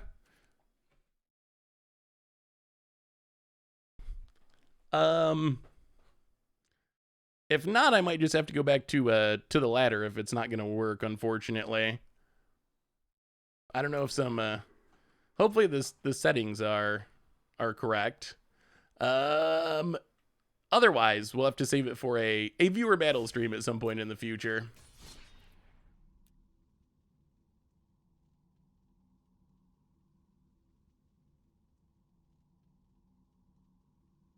Challenges. All right. One more try. Yeah, one more try, Daifon, and then I apologize, but we'll have to wait and try to do it for a viewer battle stream. What do you think the odds are of Lapse just being banned? I expect it'll be banned. I'd be very surprised if it didn't end up being banned. There are very, very few examples of a card being suspended and not being fully banned. A quick reminder that our sponsor today is Card Kingdom. If you need some magical cards, you get it from over at cardkingdom.com. I feel like Remand is better than people are giving it credit for. Like, Remand is really powerful. I don't know if you actually want Remand in Historic. That's... Oh my god. Alright, Daifon, I'm not sure if this is going to work. It seems like maybe Arena's having a bit of issues. Unfortunately, I don't know. I tried to do just, yeah, I don't know. Unfortunately, the setup for doing this is not very good. This is one thing that Wizards could definitely improve, is the ability, the social aspects of Arena. I don't know. Tried it a few different ways. Memory Lapse is better than Counterspell. All right, Daifon. It looks like we got lucky, and you're gonna get in the game. All right. Hey, what's up, Franny? How are you? Good to see you. Well, we can't really keep the 1-lander. We can keep the 2-lander. The number of things that are... One thing that Wizards could improve is very long. That's true. It is a pretty long... It is a pretty long list. I mean, especially on Arena. The list of things that needs... that could be improved on Arena is definitely quite long. Some of them are still actually shocking that they don't exist. What do you think of delay in Historic? Delay would be fine. I kind of feel, wow, there are no lands on the top of the deck. I kind of feel like Remand would be too strong. I think people asking for Remand, I think, might be underestimating its power. It's very, very similar in power level to... Oh, spicy. It's actually very similar in power level to Memory Lapse. Memory Lapse counters a spell and makes your opponent skip a draw, essentially. Remand counters a spell and lets you draw a card. I think those are actually pretty similar as far as how strong they are. A Squid Game deck should have a lot of mini game type cards. Yeah, Thieves Auction, Pain's Reward. That's probably the most flavorful way to go about it. Yeah, that makes a lot of sense. So no, would you go with actual squid? Are actual squid worth it? Oh, our mana colors are so clunky. Well, Champion of Wits, gotta hit the land drops. Please. Oh. When we hit a land drop, it's awkward color though. Oh, mana screwed. Mana screwed for days. I'll play the land, go to combat, attack you. Is Arcane Denial a good card? Arcane Denial is a fine, fun commander counter spell, but as far as something to play in 60 card formats, not really. Oh, I see. This is a take on Tribal that we played for Memer Dreams. Well, definitely we learned with that deck that Ayula is the best card in that deck by a pretty long shot. Oh, we really need white mana. All right, there's white mana. White mana untapped. Well, I kind of feel bad about this, but Unburial Rites, Elish Nor. Oh, sorry. The deck looks sweet. I apologize. That's an Elish Nord. I think we just hard locked him. Typhon. Apologies, Fred. I like the deck. I like the updates. It looks sweet. But yeah, sorry. We're solar flaring. Dash Hope is horrible. Horrible.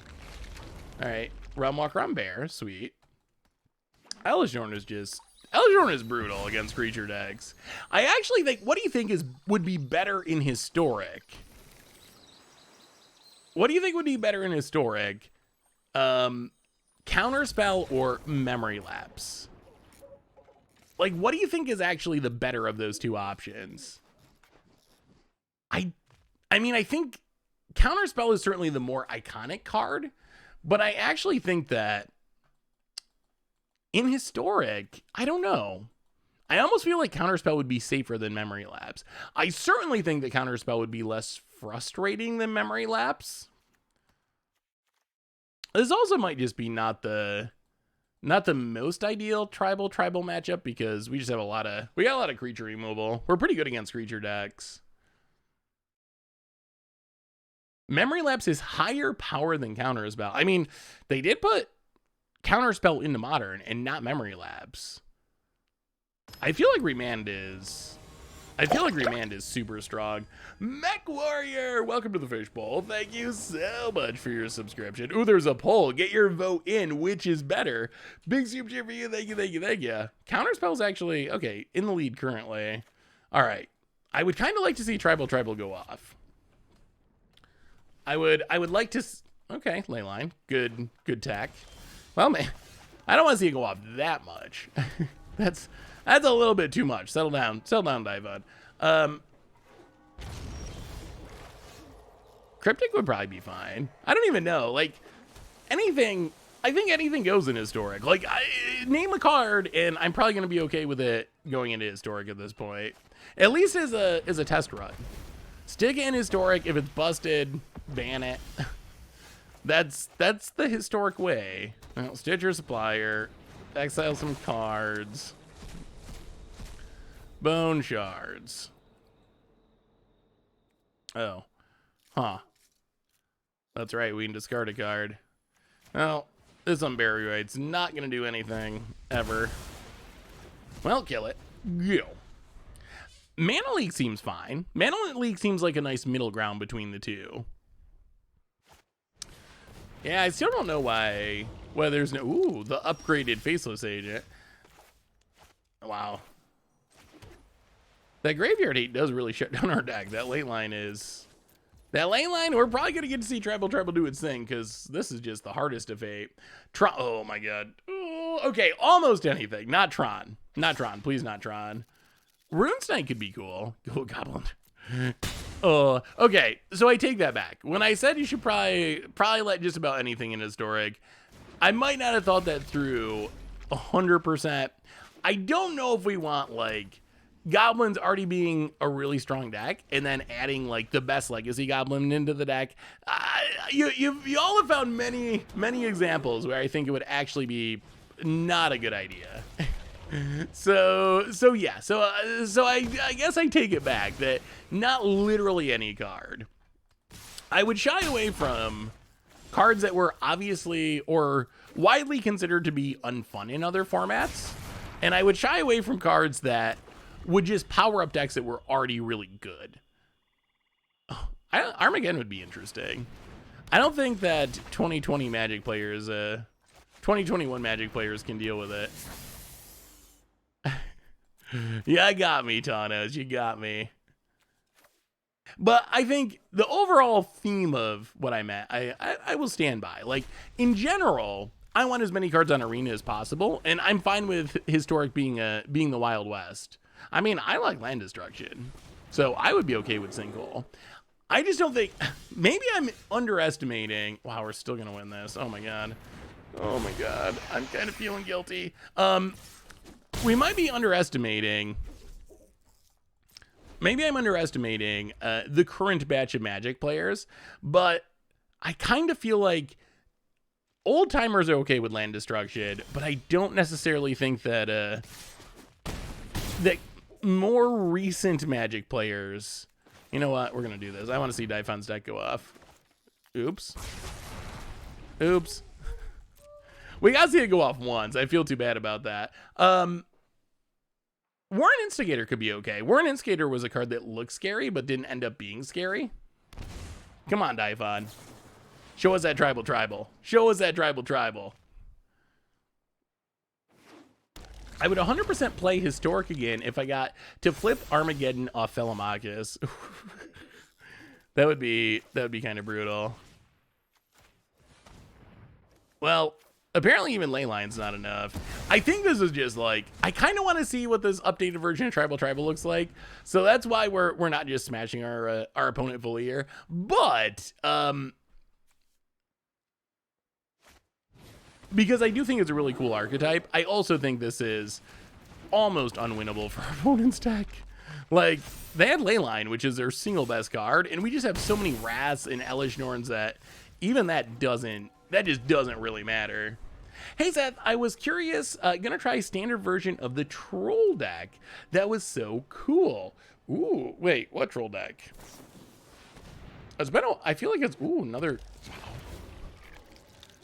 Okay, bad Coco, but still a Coco. It's been a while since we played a Troll deck, isn't it? I wanted to try to make a... Oh, Daifon. Well, Daifon, I like the updates to the deck. That definitely looks sweet. I think a lot of the additions look super cool. Oh no, can we never leave Arena now? We'll have to do another...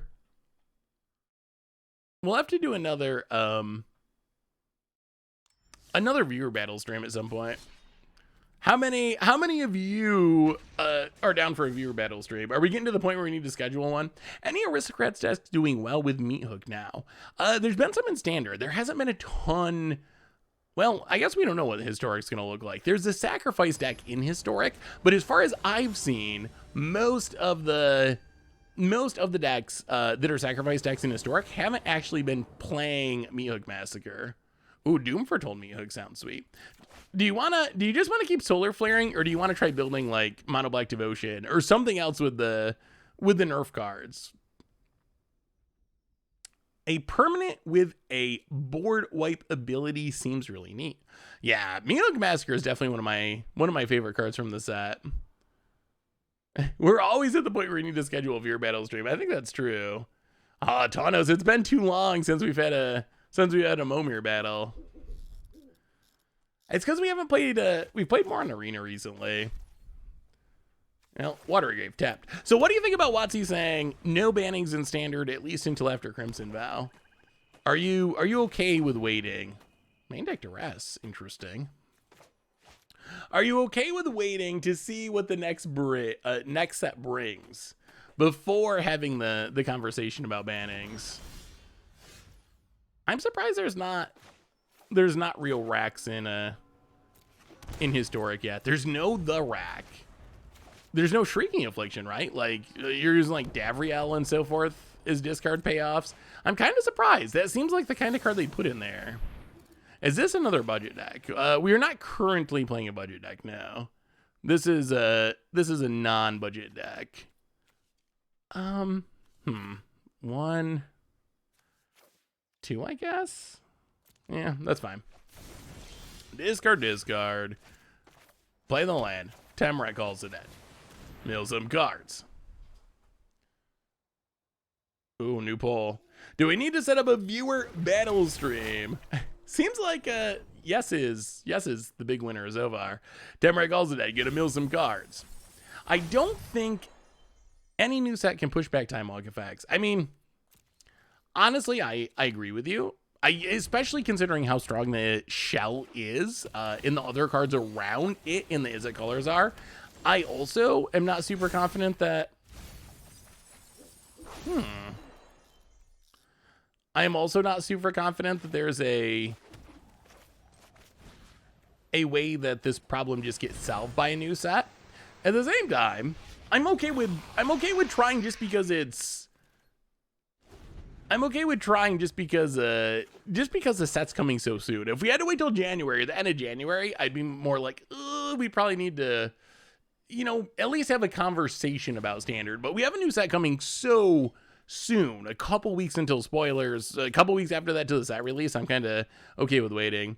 Sigh, too bad the mana didn't wait to play till late. Good game anyway. Hey, Dive on the list looks sweet. I like the updates.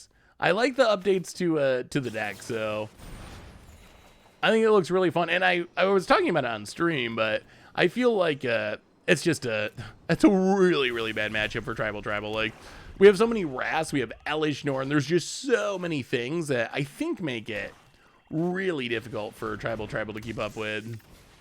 Oh boy. Well, hopefully our opponent doesn't play like an Ugin. We don't really have an easy answer to an Ugin. Faithful Mending. Do some looting. Discard and discard. Oh, scared of the Ugin. Tap land, go. All right, no Ugins, no Planeswalkers. Pass the turn, please, please, please. About it. Card the Great. Oh, or Karn. I should have mentioned card too. No cards either. Card can get graveyard hate. Oh, happy birthday, Doug. That's awesome. What is her favorite commander deck? I wonder if they could add...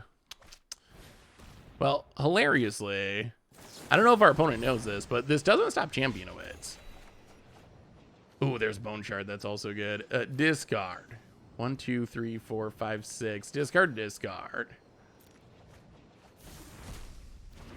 Grafdigger's Cage. So it does shut down our ability to reanimate.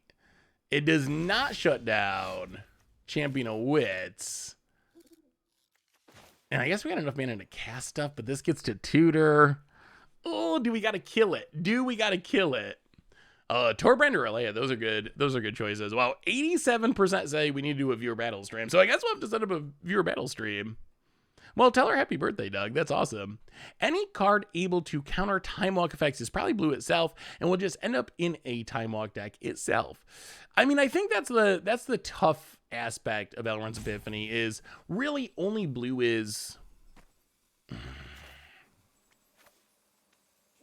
Really only good is blue at... only good is blue at interacting with it. Really only blue is good at interacting with it, which I think ends up being pretty frustrating for a lot of players. I said that pretty backwards. Oh my goodness. I want to just draw cards, but I'm scared to let this Karn live. You know what? We're gonna draw the cards. All right, Champion of Wits. Draw some cards. So Karn gets to tutor again. Hopefully this will be worth it in the end. Vanishing Verse doesn't seem great. Maybe we got to keep that. Discard and discard. Pass the turn. About it untaps. Seed Time's a sweet extra turn spell. Yeah, I don't think you can play something narrow like Stranglehold. I think it needs, yeah. Very narrow hate spells are usually not good enough for standard. Like, something like Ugin's Nexus, sure, it shuts down specifically Elrond's Epiphany, giving your opponent an extra turn, but it just doesn't do anything anyplace else. Like, that's kind of that's... Okay, yeah. Well, we're hoping for no Planeswalkers. Opponent has all the Planeswalkers and a Chromatic Sphere. Bone Shards. Discard a Vanishing Verse. Faithful Mending. Discard. Scryland. Well, that's a clock, kind of. Pass the turn. We might need more artifact in this deck. Oh, come on now about it. Come on. Really? Okay. Well, that's a lot of Ugins on top of the deck. I would prefer them just to stop printing extra turn spells in standard. Although there was kind of an interesting article that someone posted on Twitter. I don't remember the name of the blog. Scott something. But it had a bunch of creative extra turn designs. And I think there could be ways to make an extra turn spell. Yeah, we're just well, we might have to change up the sideboard. We might have to. Opponent draws 2 Ugins and we draw 2 removal spells, and they hello. Opponent's emotes on Arena are so hilarious to me. Those are looking pretty good. Pretty good. Yeah, we might need more artifact, or maybe, I don't know. Is this a real deck that people play? Or is this a deck that's like we're gonna see very infrequently? If this is an actual deck that we're gonna play against, with some amount of regularity, definitely gonna need more ways to kill artifacts. If this is just a 1% matchup, then Scott Wright stuff, that's what it was. Yeah, I mean, some of the designs were really cool, although it didn't really convince me that I want more extra turn spells in standard. I think if we have to have more extra turn spells in standard, those are the style that I would want to see, more creative designs rather than hey, what's up, Icarus? Good to see you.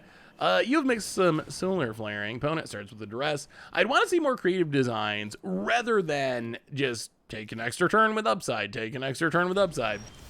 But I still think that overall, we probably just want Wizards to take a break from printing them in standard. Opponent, Radiant Fountain. And Chromatic Sphere. I mean, the Artifact Ramtech is cool, although, yeah, it's an Ugin deck. I don't know. Maybe Ugin will be cool again once it's out of standard. Maybe we've reached, oh, come on now. Opponent's got so much interaction here. Discard. All right, Graveyard Hate for days. So the reanimation plan looks unlikely. Exile a, doesn't really matter, Elishnorn. Play the land. Temrat calls it in. Gotta go aggro, I guess. Mill some cards that we sort of wanted. Exile Stitcher Supplier, pass the turn. Ugin is a hippie, was never cool. Bolus is a cool brother. I mean, Ugin, I never minded Ugin decks before it became like, especially in older formats, like, oh, ramping into it and whatever, outside of Tron, but that's more of a Tron thing than an Ugin thing. But I never minded Ugin decks before it became the finisher in standard that was just so brutal. Well, Temerate calls the dead. Mill some cards. Exile Temerate calls the dead. Go to combat. Hit ya. About it. Ooh, life is hard when we can't reanimate, that's for sure. Savor the Moment is good. The red extra turn spells are good. Creature extra turn spells where your creature is summoning sick and you have to wait a turn. I think those are generally fine. I think it's more just the like, I think people are sick of trying to interact with big blue sorceries. It might not even be the extra turn spell. If you took and replaced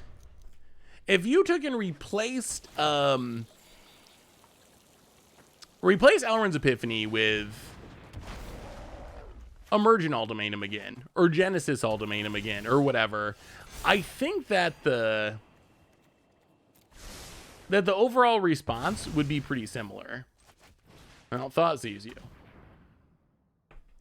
Opponent with a handful of, oh my god, okay, so we're, I think pretty, yeah, wow. All right, so we might need more Artifact 8. Does Tomer have Twitch? When Tomer streams, he streams on the Commander YouTube. So, maybe he might. I don't know. He might have a personal Twitch, but I know when he does Commander streams, they are on YouTube gaming. So I almost think that's the issue. Is that players are sick of. After Last Standard, where Emergent Ultimatum was a big thing, and Genesis Ultimatum were a big thing, and then we move right into Elrond's Epiphany being a big thing, I think players are just sick of these big sorceries that are really difficult for most colors to interact with.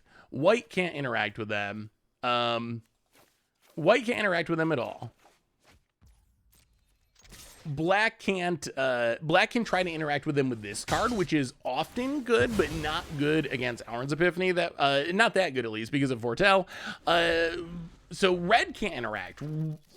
White can't interact. Green can't interact. The only way they can interact is just to try to race, which is not usually a very fun, my god, all right, more duresses, which is not usually a very great way to go about it. And then you have blue that has counters and you have black that has duress. So that means if you're playing against those decks in standard, 60% of the colors just can't interact with it. And it kind of pushes mid-range out of the format. If aggro isn't super aggressive, it pushes that out of the format. So I think that's more the issue that people are having. Elrond's Epiphany is symptomatic of players being sick of dealing with these big game-ending sorceries that are really difficult for most colors to interact with. Red had Tibalt's Trickery, yeah. I hope they print a fixed Tibalt Trickery. I think red having access to a counter spell is actually probably a fine thing. Wizards, I don't know. Do you think that Wizards just miss those combos? Like, do you think Wizards just miss that Tibalt's Trickery was a game-ending combo piece? Or do you think that they intentionally did that? Same with like Davriel and Davriel's Withering. Do you think Wizards just didn't realize? Oh, come on, my goodness. All right, Ugin's not cool again yet. Ugin. So do you think Wizards just missed that they existed? Like when they were making those cards and designing those sets? On one hand, I like to think that's not possible. And that Wizards, there's no way if they were making, they're good at making Magic cards. There's no way they could just miss it. On the other hand, I like to think there's no way they could possibly not have missed it because they wouldn't want those combos to exist if they knew. I think it was purposefully done. Think of all the mythics that were crafted. Oh, that is the most cynical take, but I don't know. I feel like that sometimes too. That it's just all about grabbing that money one way or another. For better or worse. But that is so cynical. Hallowed Mountain. Tapped. Go. Wizards thought Hagek was a commander card. Yeah. I mean, I think I don't know, like, Saheeli Rai was another one, right? Like, Saheeli, the copycat combo, it seemed like Wizards missed it, and players, like, the minute it was spoiled, I think it was Willie Adele was the first person who tweeted about it, but literally, players recognized its combo potential almost instantly, like, minutes after the card was revealed, when Wizards had been designing these cards and testing these cards for months and months and months and months. So I don't know. Is Wizards just... And we never really hear the full story most of the time. Wizards doesn't usually talk about it and say, oh, you know, there's occasions in the somewhat distant past where Wizards would directly say, oh, we made a mistake or whatever, but in general, we don't get that information. Copycat is not an historic, thankfully. I think it would probably be too good.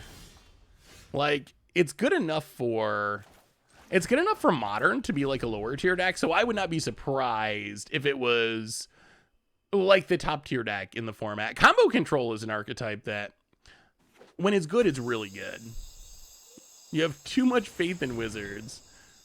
Wait, in what way? Faith that they are good at designing Magic cards. I've always thought that Wizards they're bad at a lot of things, but they're really good at designing Magic cards. And my faith has maybe wavered a little bit.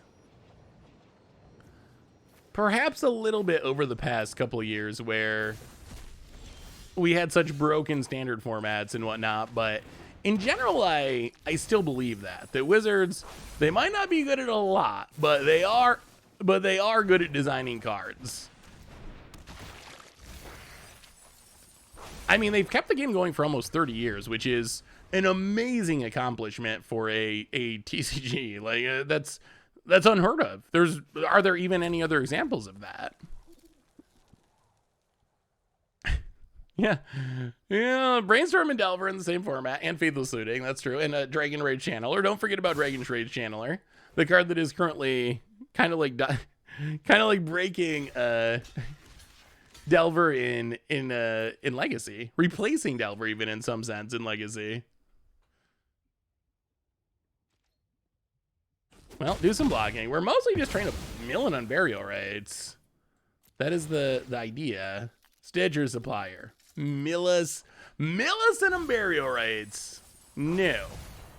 Champion of Wits. Okay, that could be good in the future. About it. Hopefully not playing main deck Graveyard 8. Oh, they got cleaned to dust. Oh my god. Okay, Liliana. This battle is going to end on my turn. Alright, this is looking bad. Ticks up. Wow, main deck cleaned to dust. Okay. Discard. Opponent discards. There's some burial rates. Doesn't matter. Wow, this is so awkward, but...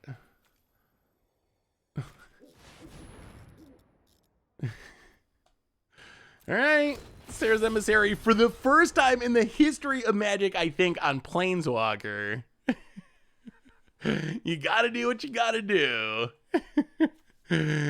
Opponent, please tell me you're not holding a removal spell.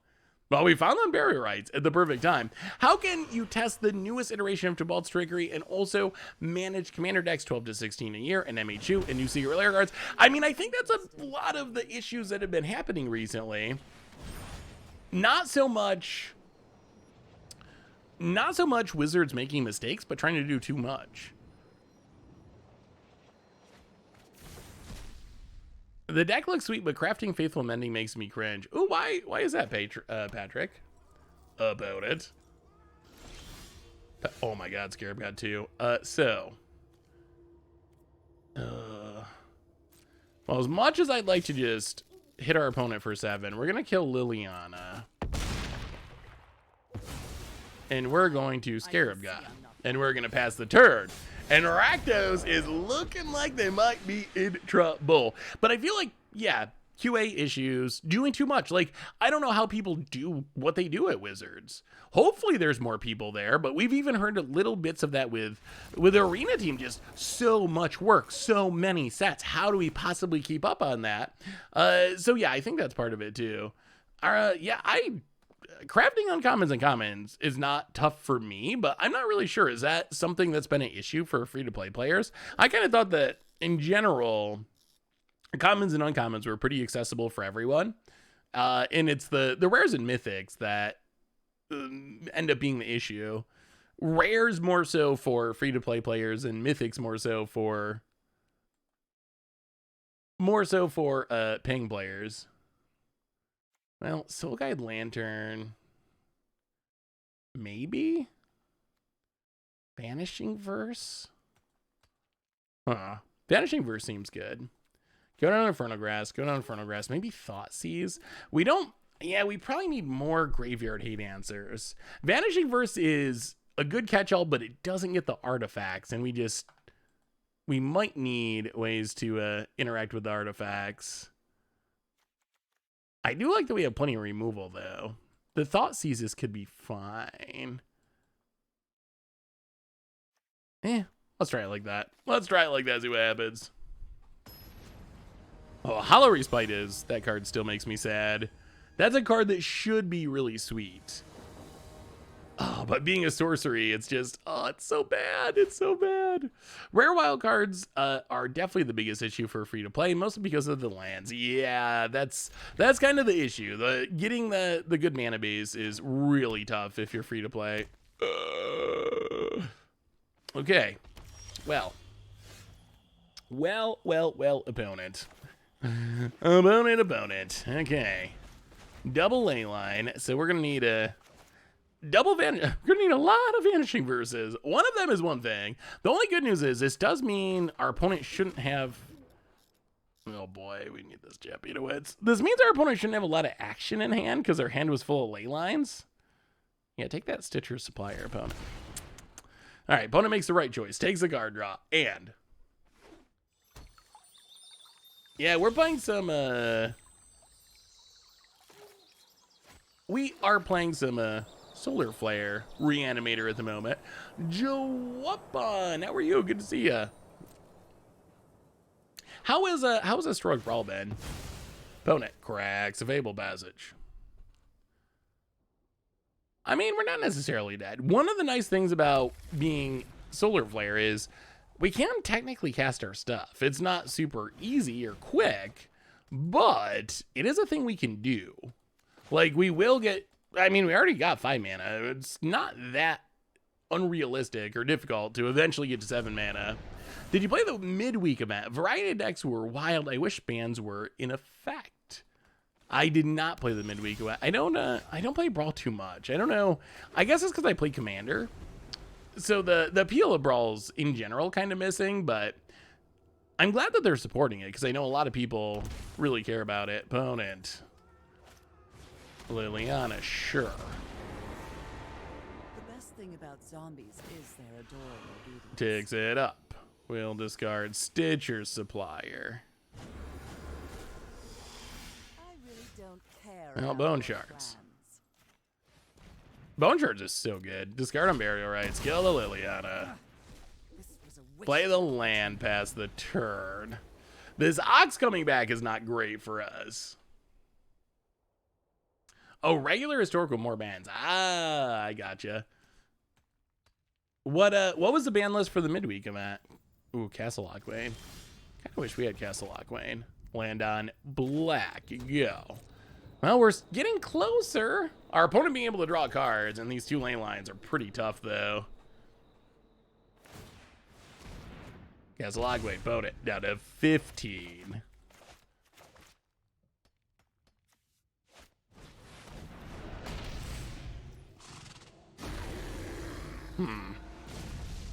Alright, just draws an Ox of Agonis. Draws a new hand. Ha ha ha ha ha. What do we do about this? Mana passes. Another 7 drop. Do we ever get to 7 mana? That's the question. 7 mana is a sweet spot. Let me see. D. Well, I guess we got to kill it. Midweek Magic. Historic Shape Up. Arclight Band, Bone Crusher Band, Burning Tree. Oh, that's a... Okay, so this was a... That was a pretty big ban list. So kind of basically got rid of all the top tier decks. I assume this is best of one. This seems like all the top tier best of one decks. Well, that is a land. Land on black. Ugh, the oxen just keep coming. Sweep your board past the turn. Oh, can they kill Sealdred? Can they kill Elishnorn? That is the question. Hopefully the answer is no, Pona Young Pyromancer. No thought seizes, please. Oh, the ox, the ox, the ox, the endless card draw of the ox. That's not good. How prevalent was Vesper Alert combo in best of one? Was that like a legit tier deck? I know Tibalt's Trickery at various times. Oh my god, was a huge percentage. Opponent. Well, maybe we're not going to get there through these ley lines. We could play ley lines. That might be better than Soul Guide Lantern. Opponent. Yeah, the original Solar Flare goes back to Angel of Despair.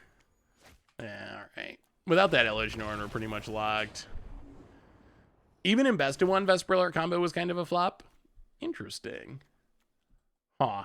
Well, we can bring in the Fracture, I guess. Yeah, the sideboard probably needs to be reworked a bit.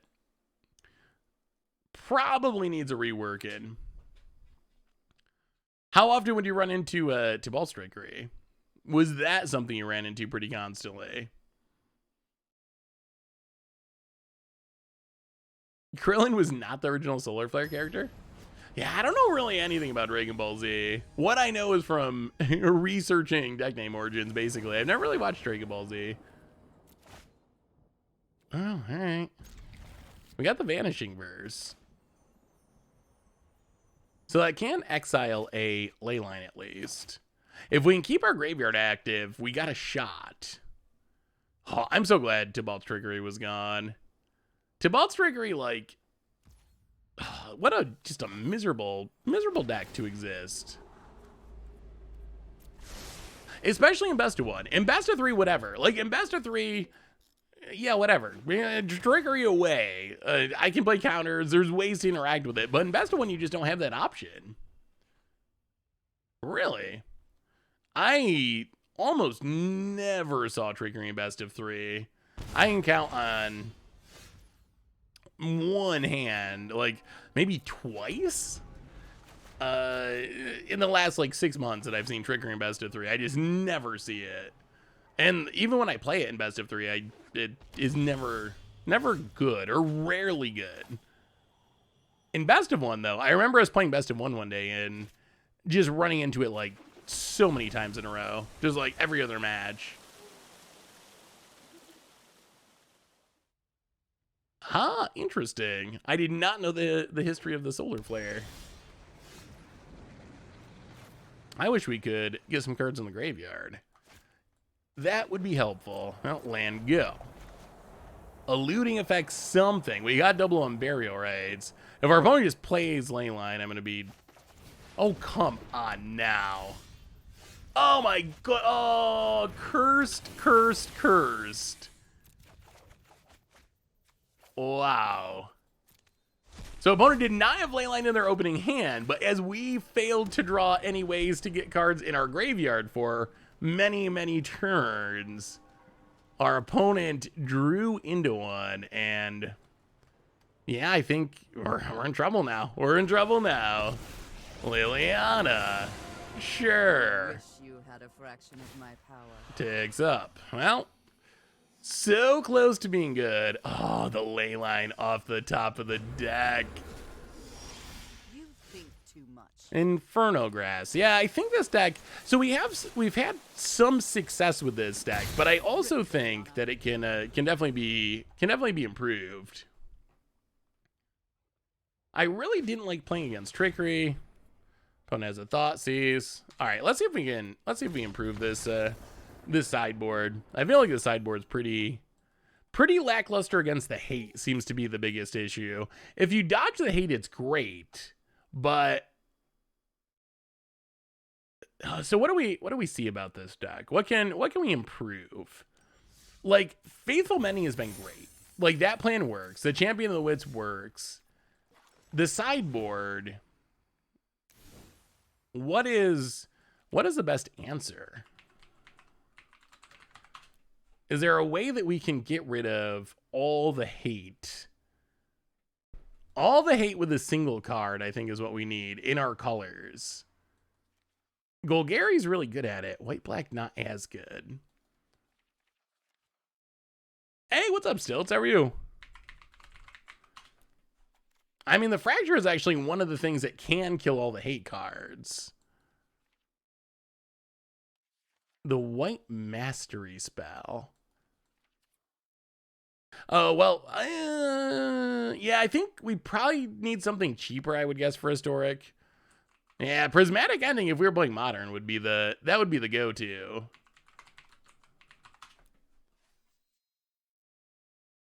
Huh. What is the best option for this? I guess it might be Skyclave. It's probably actually clearly Skyclave. Skyclave's just the best at everything. Vanishing Verse, the problem is it doesn't actually hit. It doesn't actually hit the artifacts. It's not a bad card, but yeah, Skyclave's probably the way to go. I actually kind of like Celestis. There may be some Celestis coming on. Coming in a future video on the YouTube, in a non-standard format, and I think the Celestis is underrated. Like, the ramp is okay, but the looting ability is actually kind of relevant. You can just run it out and get a lot of value out of looting. Like, it flips back and forth in a long game, especially against slower decks. It flips back and forth a lot, just naturally. And when you're getting a few free loots out of it, it's kind of insane. Do you think that Esper is worth it over Mardu for better discard? I think the Esper offers some upside. Like better drawing and discarding. I think. What do we add to? Oh, Scholar Lost Droves. That's actually not horrible in the deck. I think that Faithful Mending is a big deal. I think that Faithful Mending is enough to make Esper worth it. I think before Faithful Mending, you kind of just had to be in red because you need to have Faithless Looting. But now that we have access to Faithful Mending, I think that it's the Esper actually has some upsides. You get Champion of Witch, which is really good. Faithful Mending's good, and then you get good blue sideboard cards.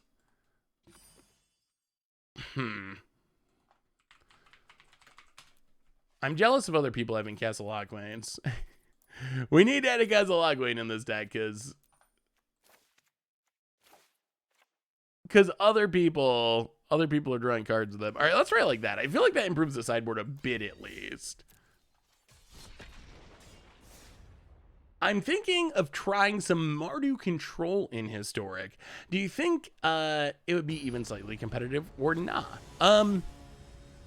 I don't see why not. I'm trying to think of, so like what would you have in your Mardu control deck? What are you envisioning?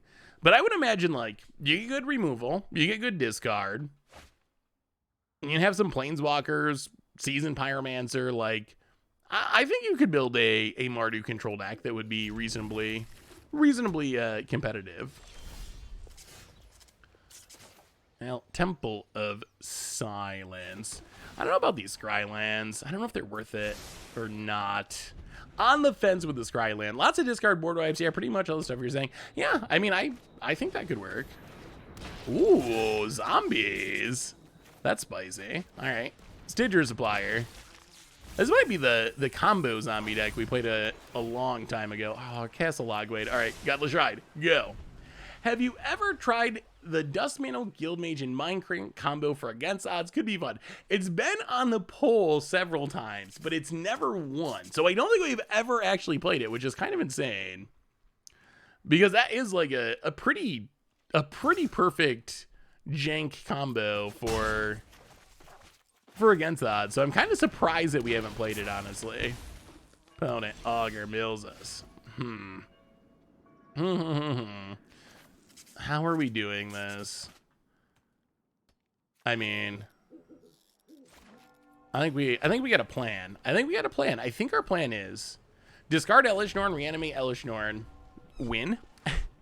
How's that plan sound?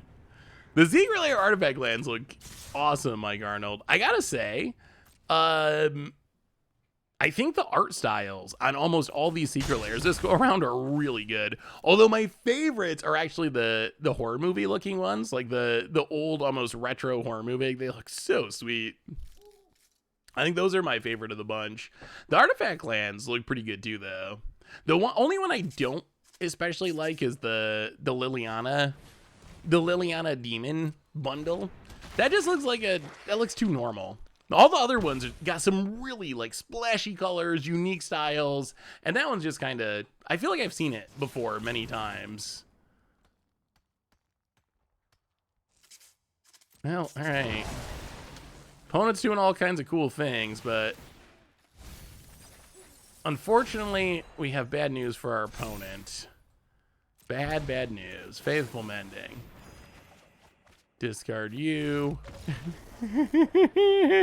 Don't even have to discard it. Our opponent already knows. If you could add one card to Historic, what would you add? What's your pick?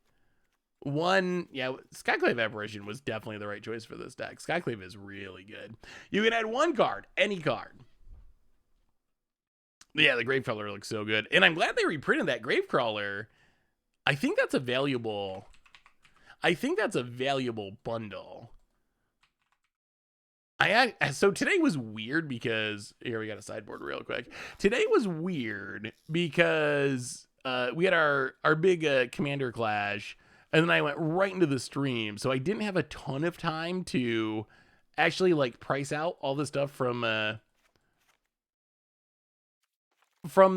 Lair drops. But I feel like that was one of the big winners. Where is that one? Because if you look at just the cards, maybe I'll be able to do it tomorrow. So you can get it for $30, and you get a Gravecrawler currently $23. You get a Rise of the Dark Realms currently $15, and then a Liliana Death Majesty, which probably isn't worth much.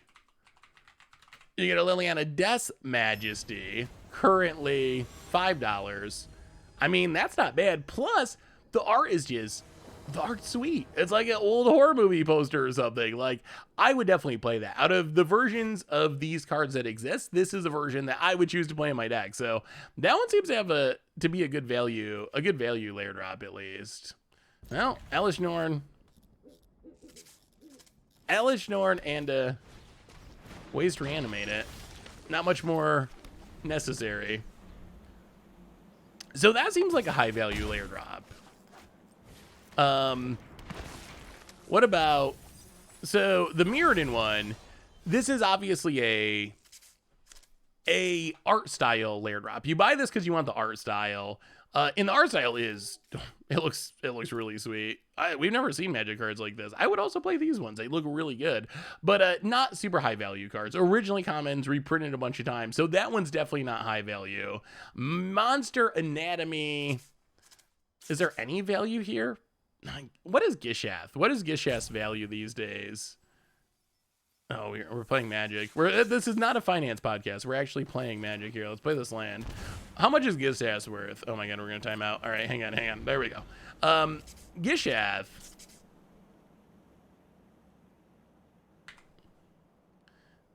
Is Gishath? Yeah, Gishath is like 20. Trashmaster is nothing. Ilharg? How much is Ilharg? Ilharg's like 6. Hulk is not much because of reprint. Oh, like 10. Okay, so that's reasonable. That's a reasonable value. That's not bad. Opponent gets and hits us. So how often do you buy Lair drops? And do you care about the value? Is that like something you look for? when it comes to figuring out lair drops. Like, okay, it's worth this much. I get this many dollars worth of cards for the price. Or are you just thinking, these are cards that I want in my collection. These are cards that I like the art of. Never purchased one, Joey, or never considered the value. I very, very, very rarely purchase them. Yeah, Shaman Wits. Do some drawing, do some discarding. Discard you, discard you. Hope that our opponent does not have graveyard hate. Where'd you go, Bear?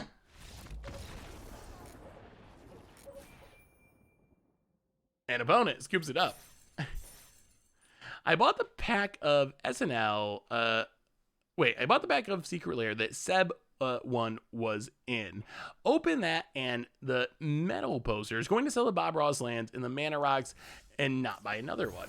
So if you don't buy them, why not? Do you not buy them because you hey, what's up, Josie? Good to see you. I purchased last year's Summer Super Drop for the Fetch lands. Yeah, I mean, Fetch lands, they've gone down a lot, which is a good thing, but those are pretty high value. Yeah, it's hard not to gamble on the fetch land ones. I purchased last year's summer. Oh, we got that one. Ugly art, expensive, bad cards. So do you not buy it because you morally object to secret lairs or ethically object to them or whatever, or are they just not something that interests you? Like, if there was one that was perfect for you, would you buy it? Or are you just like, no, secret lairs, for whatever reason, I will never ever purchase a secret lair drop.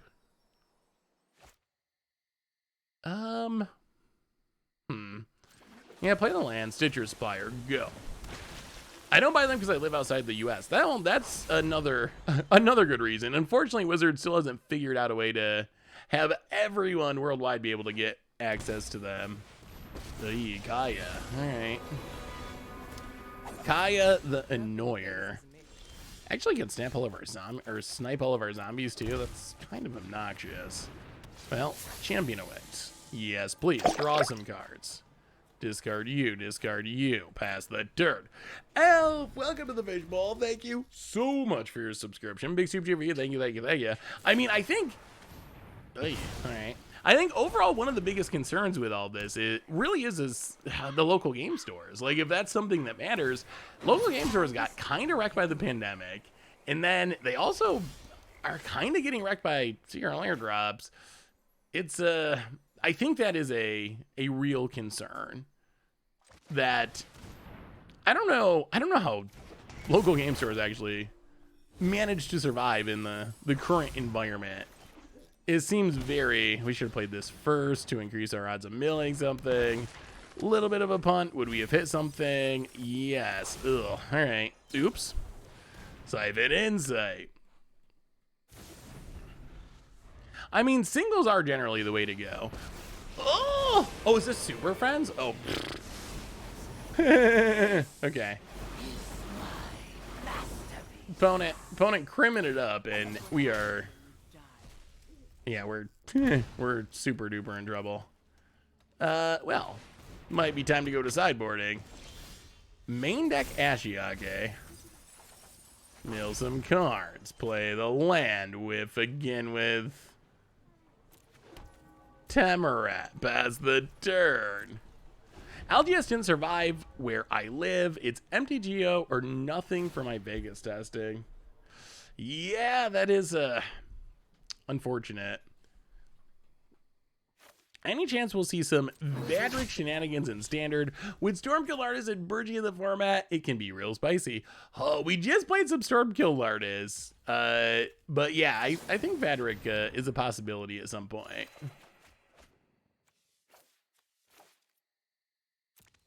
Well, do some discarding. Untap. Wow, that was the worst Temrat calls it out of all time. Sarah's Emissary. On instant. Play the land. Pass the turn. Maze Mind's Tome. Come on, Sarah's Emissary. Maybe we need a better finisher for this matchup. Okay, so let's presume they made the perfect secret lair for me with art I like.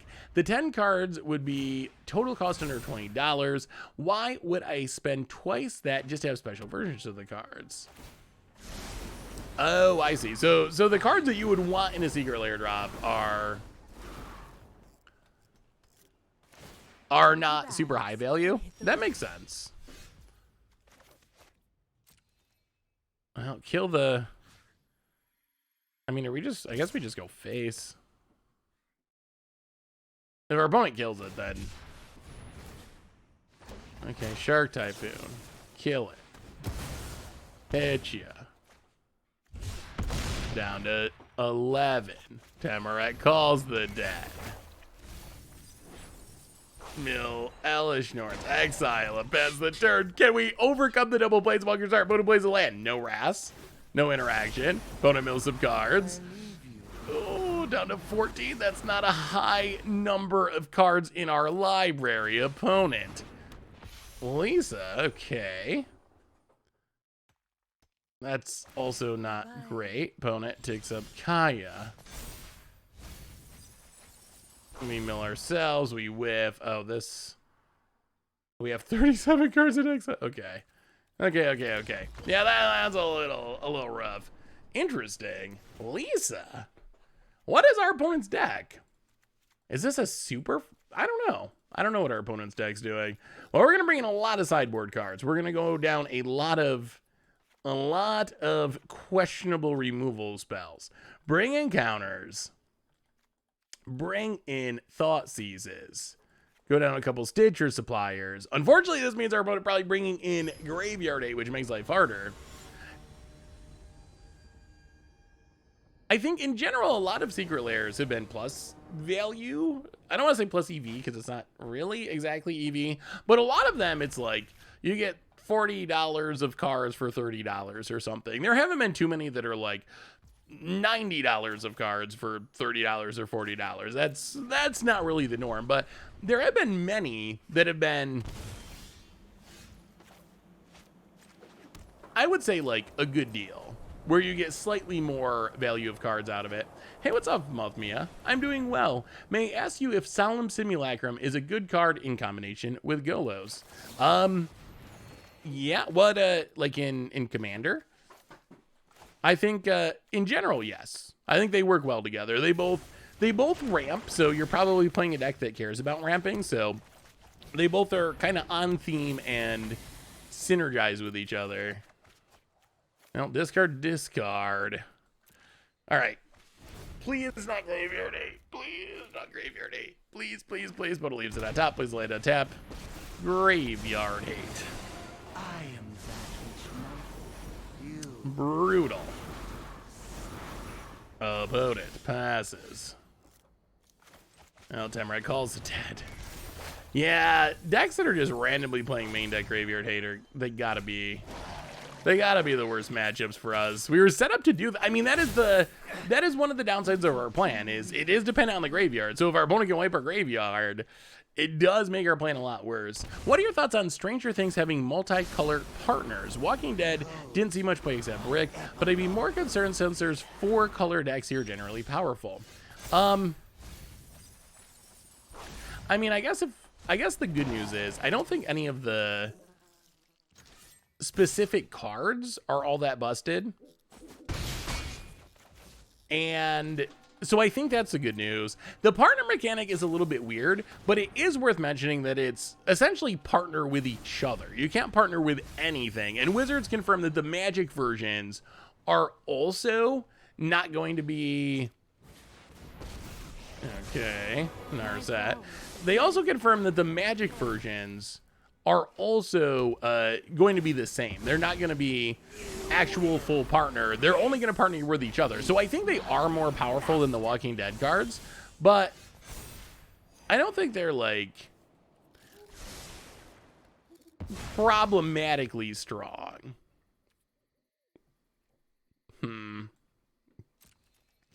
Well, hit our opponent. Bone Shards. Kill the Narset.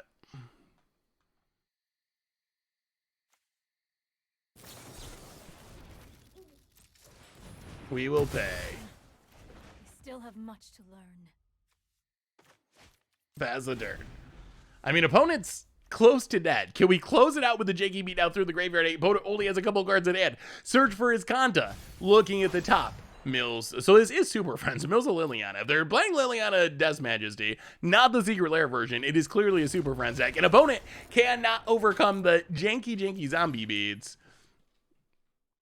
What are your, it's a little disappointing since we need 4-color commanders badly, but it sucks they have to be Stranger Things. So Ronald, does the fact that we're getting magic versions of them, does that solve any of it for you?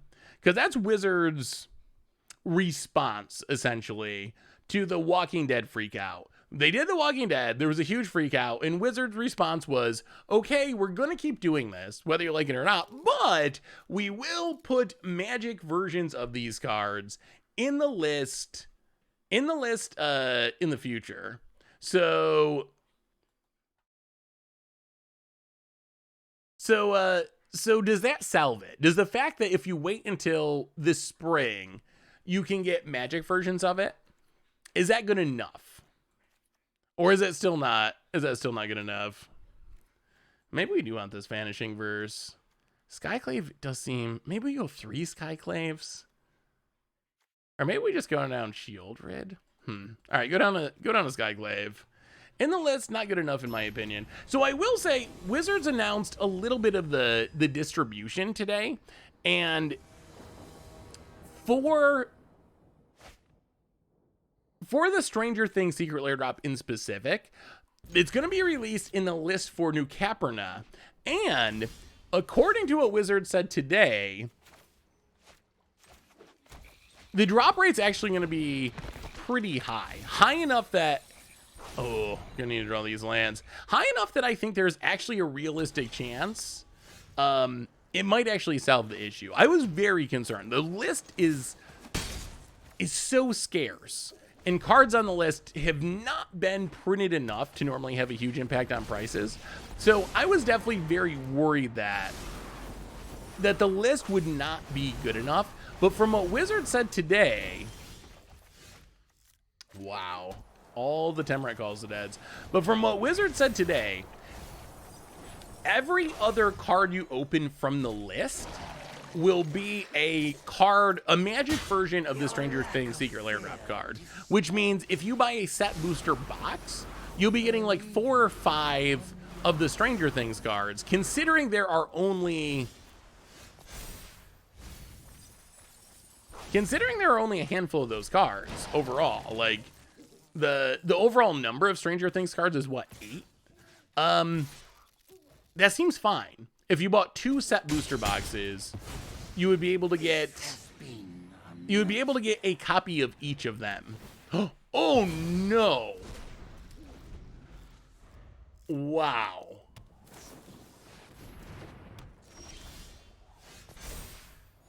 Okay. Sure. Yeah, that's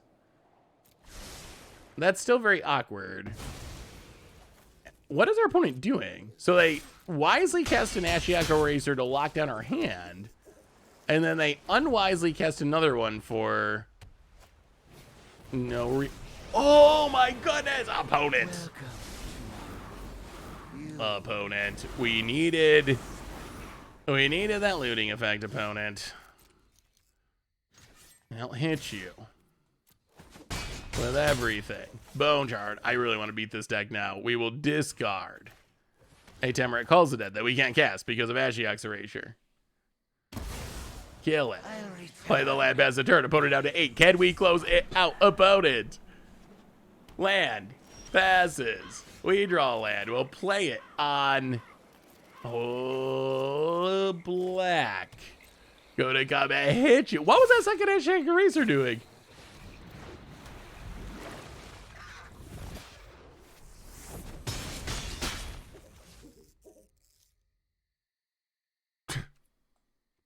I have no idea what's happening.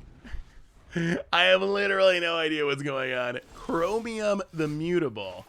Literally no idea. None. Scarab God. Pass the turn. About it adapts. Kaya. Sure. Why not? I hope you said your goodbyes Exiles a couple cards. Plays a land tapped.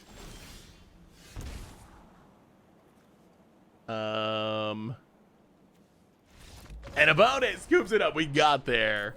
Oh, gotta kill Chromium when it has damage marked on it. Oh, yeah, I guess maybe it would have been best to go more aggressively on it. I was thinking we could just yeah. I was thinking we could just wait, but you're right. With damage marked on it, if they make it a 1/1, it's gonna die. I mean, we got him. We got the Planeswalker deck. Do you want to see Super Friends at some point? Not tonight, but is that an archetype that interests you? Are we far enough away from more of the Spark that Super Friends is back on the menu again? I feel like Super Friends is another one of those archetypes that when it was before War of the Spark, it was like a fun, janky, almost against odds archetype sometimes. And then War of the Spark came, and there were so many Planeswalkers, and every deck had like 12 Planeswalkers, and people just got a little sick of Planeswalkers, and I got a little sick of Planeswalkers. Are we to the point where it's been long enough that we can go back to it? Is the new jump in event on Arena worth entering? I think it depends on how badly you're trying to build a standard collection. I think if you are, and Barry Rights isn't historic. I think if you are brand new to Arena and trying to build a collection, it could be worth it to do a few rounds. I think if you go too far, you'll have some diminishing returns and start opening more than 4 copies of some of the cards that you need.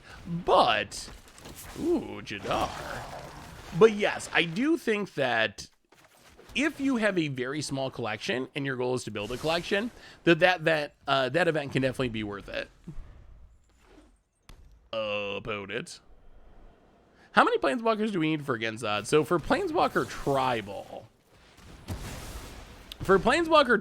the rule was 3 different non-Planeswalker deck versions of the Planeswalker. Well, Tamara calls it dead. Do some milling. Grab a Tamara calls it dead, make a zombie. Pass the turn. Scarab God incoming. Yeah, I mean, I'm gonna have to go through the Planeswalkers again. We're probably about due for another round of Planeswalker tribal decks. Opponent gets in, hits us, passes. Well, eat a Stitcher Supplier. Land on black.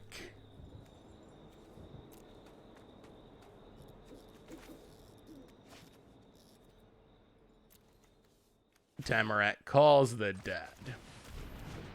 Mill some cards.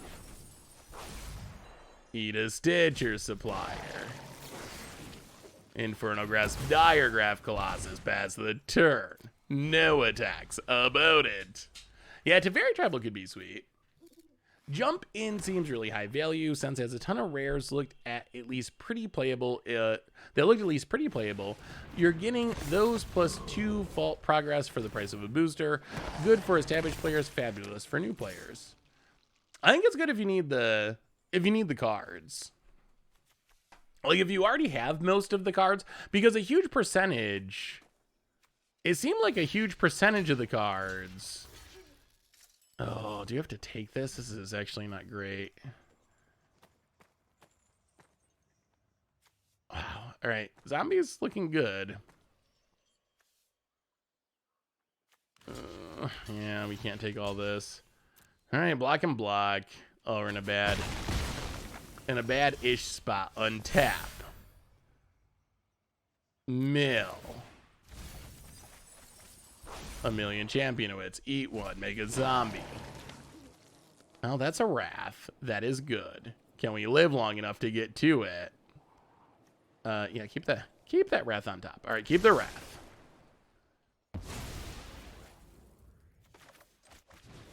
Championowits. Draw some cards. Discard. Discard. This. Sack a creature. Kill the Lord. Pass the turn. Grozomato! Welcome to the Fishbowl. Thank you so much for your subscription. Big super cheer for you. Thank you, thank you, thank you. Yeah, we're about due for another Planeswalker Tribal deck. So we'll have to go through. I wonder if there's any Tibalt. Did we do Tibalt already? Maybe with some of the new Planeswalkers printed, maybe there's some new additions that qualify. Teferi, though, I feel like it'll just be a Crim deck. It'll just be a control deck. Hey, what's up, Nito? Oh, it was Ashiok Tribal. I figured it looked like a Super Friends deck of some kind. Ashiok Tribal, that makes a ton of sense. Oh, block. This Wrath seems like big game. We draw land. We scry. We gain. We were like almost dead a minute ago, and now we're kind of back in business. Land to the bottom. Well, Wrath of God, you. Sweep the board. Play a land, pass the turn. Yeah, the deck looks sweet. Thanks for stopping by with the update. That's right, so we did do Tibalt. Opponent, Faceless Haven. It's us. Down to 12.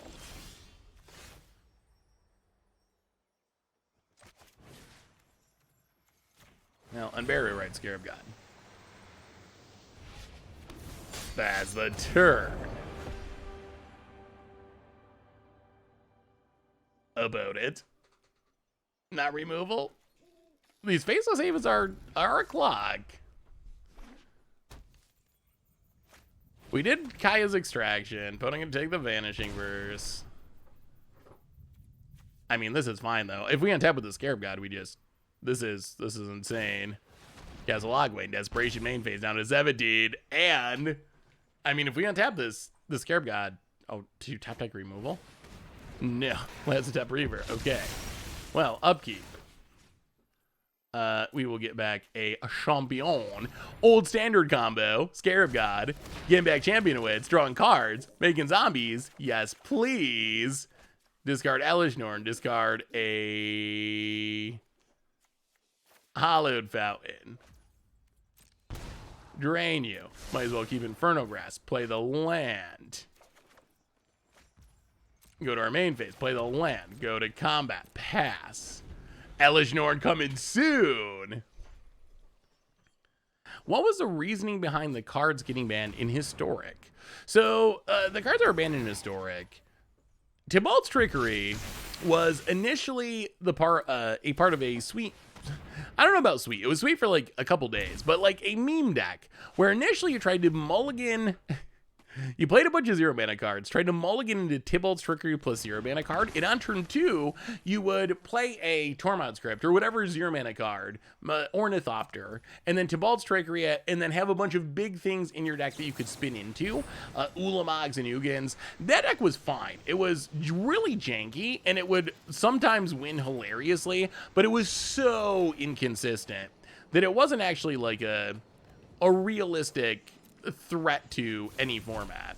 But then they printed Throes of Chaos, a cascade spell, into Historic, would jumpstart Historic Horizons, and then it became ridiculously much better. I was going to say ridiculously good, but that's not exactly true. But it became much more consistent. So many more people play it. People played it all the time in best of one, and it's just not fun to play against. It's essentially, hey, what's up, Pinfinity? It's essentially just the ultimate gold fishing deck where you're not really interacting. It doesn't feel like a game of Magic. So it was popular enough that people played against it often in best of one, and then result was Wizards, I think, rightly banning it, because I guess we could have just done this with the Scarab God, couldn't we have? Wizards rightly banning it because it was super miserable to play against. Yeah, that was definitely a punt to some extent. Well, discard. Play the Land Passenger, because we could have just done that for less mana with Scarab God. The other card, Memory Lapse, it's just a very strong counterspell, the strongest counterspell in the format, and Jeskai Control was the top deck of the format for a pretty long period of time. So getting rid of Memory Lapse, ooh, that's a good draw. I don't know if it's good enough since we have multiple things that are good. They take the Hellish Norn. Opponent. Well, thank you, opponent. I don't think they. I don't.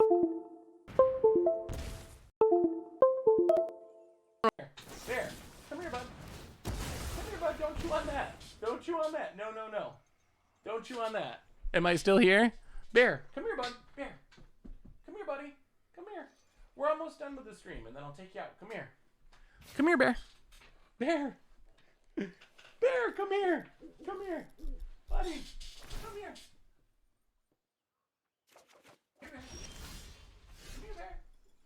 Come see me. Come here. Come say hi to everyone. Come say hi, you sleepy puppy. I can't shoot through my cords. I can't hear people. Come here. Buddy. Come here, Bear. Come here. Bear, come here. Jeez. Oh, my God. Hello? Hello? Can you hear me? So the camera, I think Bear might have killed the camera.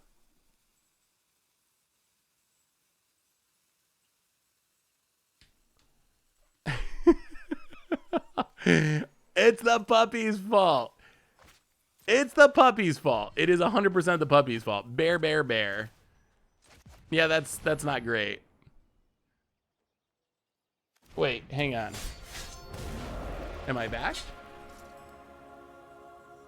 No.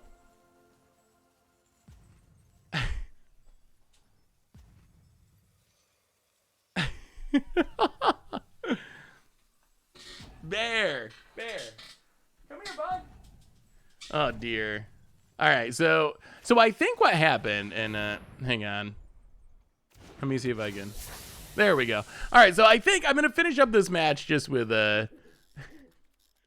without the camera. But what appears to have happened is that that Bear may have chewed through a cord that was essential for the camera working. I will have to figure that out before our next stream. But yeah, that seems to be what happened.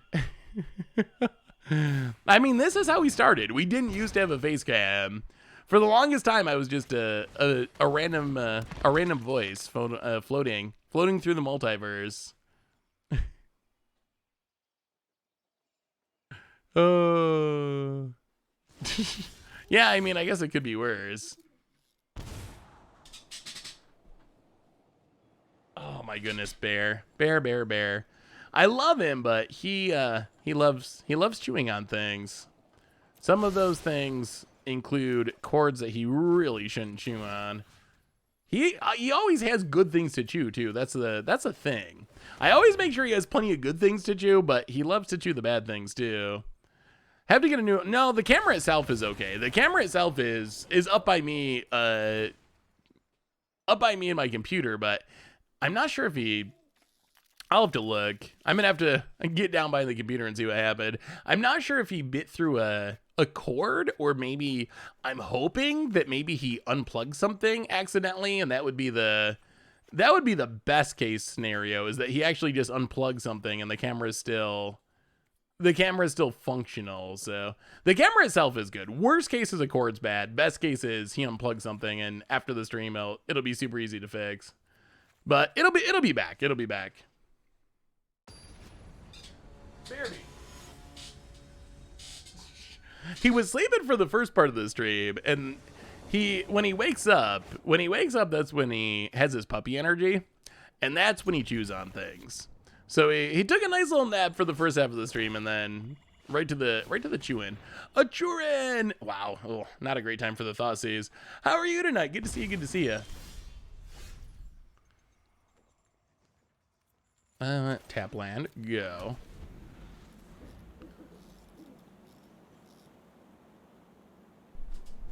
Yeah, I don't know if I can. I should be able to fix it while streaming. I don't know why I can't, though. Huh. I don't know why it's just frozen. Maybe it's...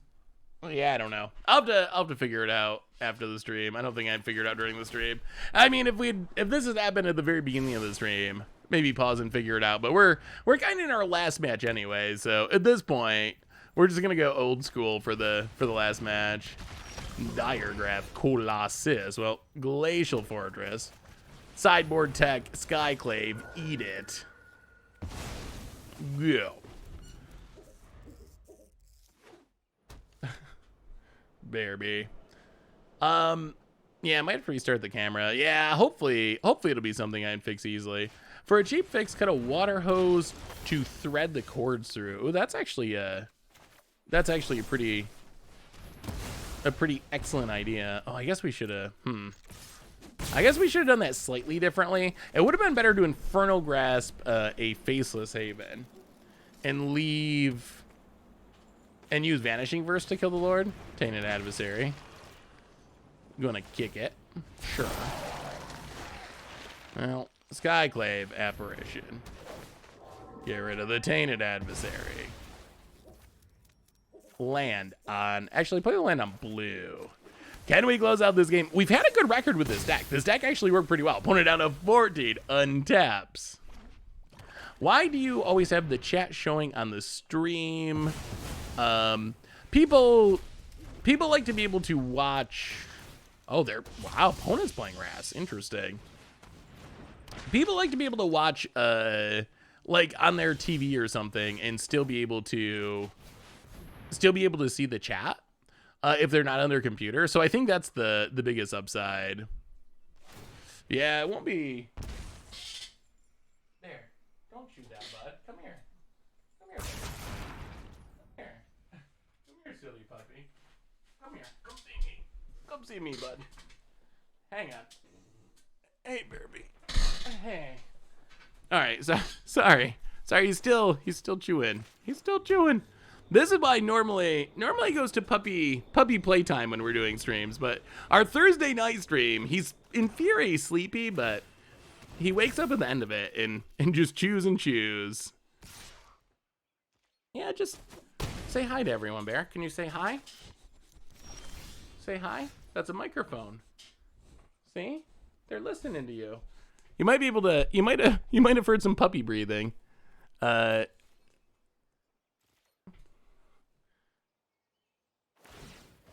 Oh, boo. Nah, Castle Logwave.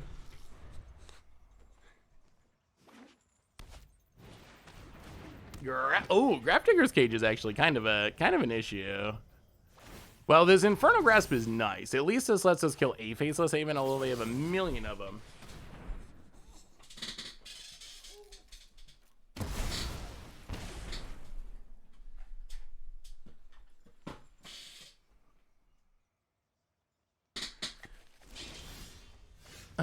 Extinction event. All right. I think we're good to finish this match. Hopefully. Pass the turn. Also, having chat on screen helps with context. Like if you Seth, you are terrible at Magic, and he yells at me, people watching without chat wouldn't know what he's yelling at. That's true. Yeah, people gotta know who I'm yelling at. That's the most important thing of streaming.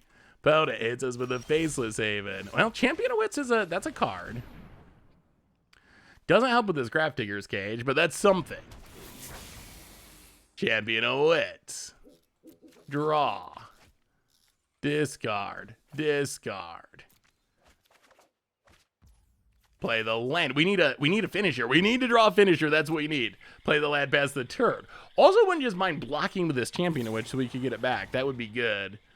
All right, Cling to Dust on the Unburial Rites. Opponent's got all the hate about it. Land and Crypt Breaker, sure.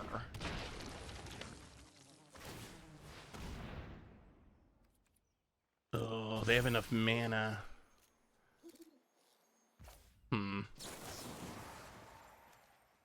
2, 3, 4, 5. Ugh. All right. Oh yeah, we can't do it. We're dying. All this graveyard hate's so good against us. About it gets in, hits us. Yeah, it is kind of sweet. Faceless Haven having vigilance and all. About it.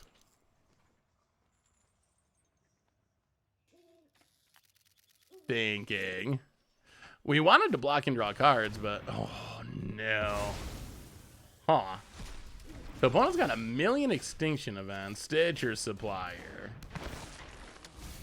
Mills, nothing. Alright. Well, on to game number 3.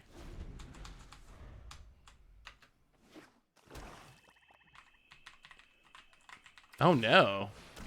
My keyboard, something weird happened. My keyboard's not working now either. So I can't even concede.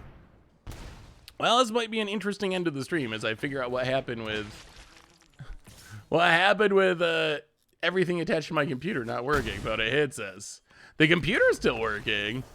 All right, last game. No keyboard.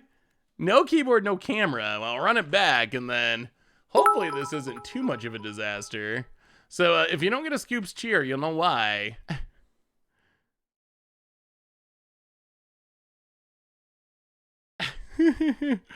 Hopefully we're fine.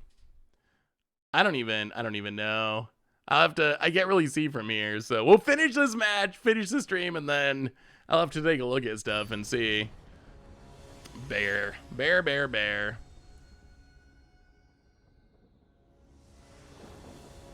All right, we're on the play. Can we finish it off with a win? We got an Elish Norn. If we can dodge the graveyard hate, I think we can do it. Hollowed Fountain, go. About it. Swamp, passes. Well, drown. Catacombs, go. Opponent, land.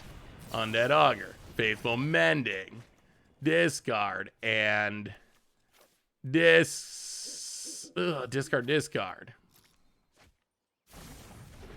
Opponent passes. White mana, untapped. Skyclave Apparition. Get rid of the Undead Augur.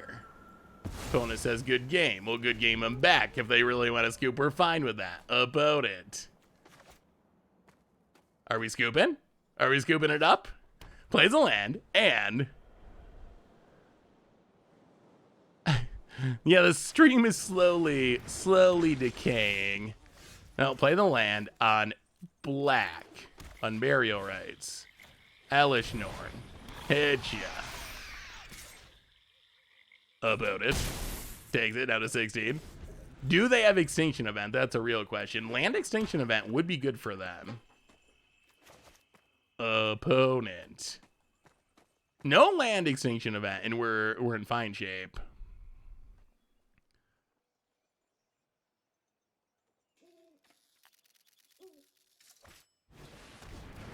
Meat Hook Massacre X1. Oh, this might just be our opponent giving up. Maybe they really did mean good game. Hit you down to 8. Play the land on black. Pass the turn. Opponent, can you find the way out? Can you find the answer? Plays a land. Digraph Colossus. Dies. Oh, doesn't die. Creature in the graveyard. Sure. Lives. For now. Opponent, pass it. Faithful Mending. Discard. Untap. Go to combat. Hit ya.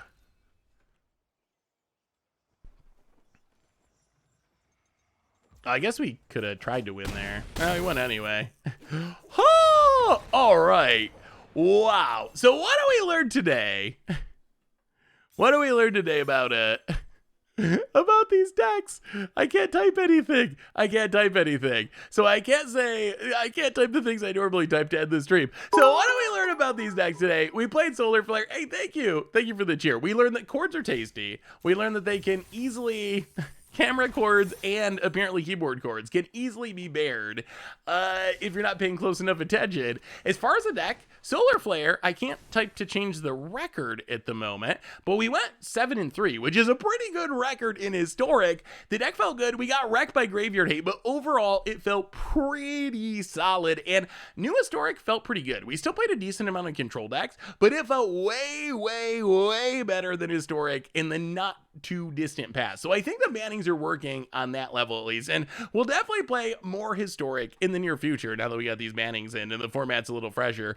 But on that note, everyone, I guess I'm gonna go try to figure out what happened to the camera and what happened to the keyboard and why my beautiful chubby little puppy is eating through all my essential streaming stuff. But on that note, reminders on the way out the door, replay YouTube, that's where you'd find all the old streams, normal YouTube, tons of stuff coming up on there. One more shout out to our sponsor tonight, Card Kingdom. If you need some magical cards, you can get them from cardkingdom.com. And most importantly, thank you to all of you. Y'all are amazing and spectacular and awesome. Next stream is on Monday, so until then, everyone, have an amazing night. Have a great weekend, and I'll see you on Monday, 2 p.m. Eastern. So until then, everyone, I love you all. Thanks for hanging out, even through the puppy technical errors. So yeah, I'll see you on Monday. Have a good weekend, and I will talk to you soon.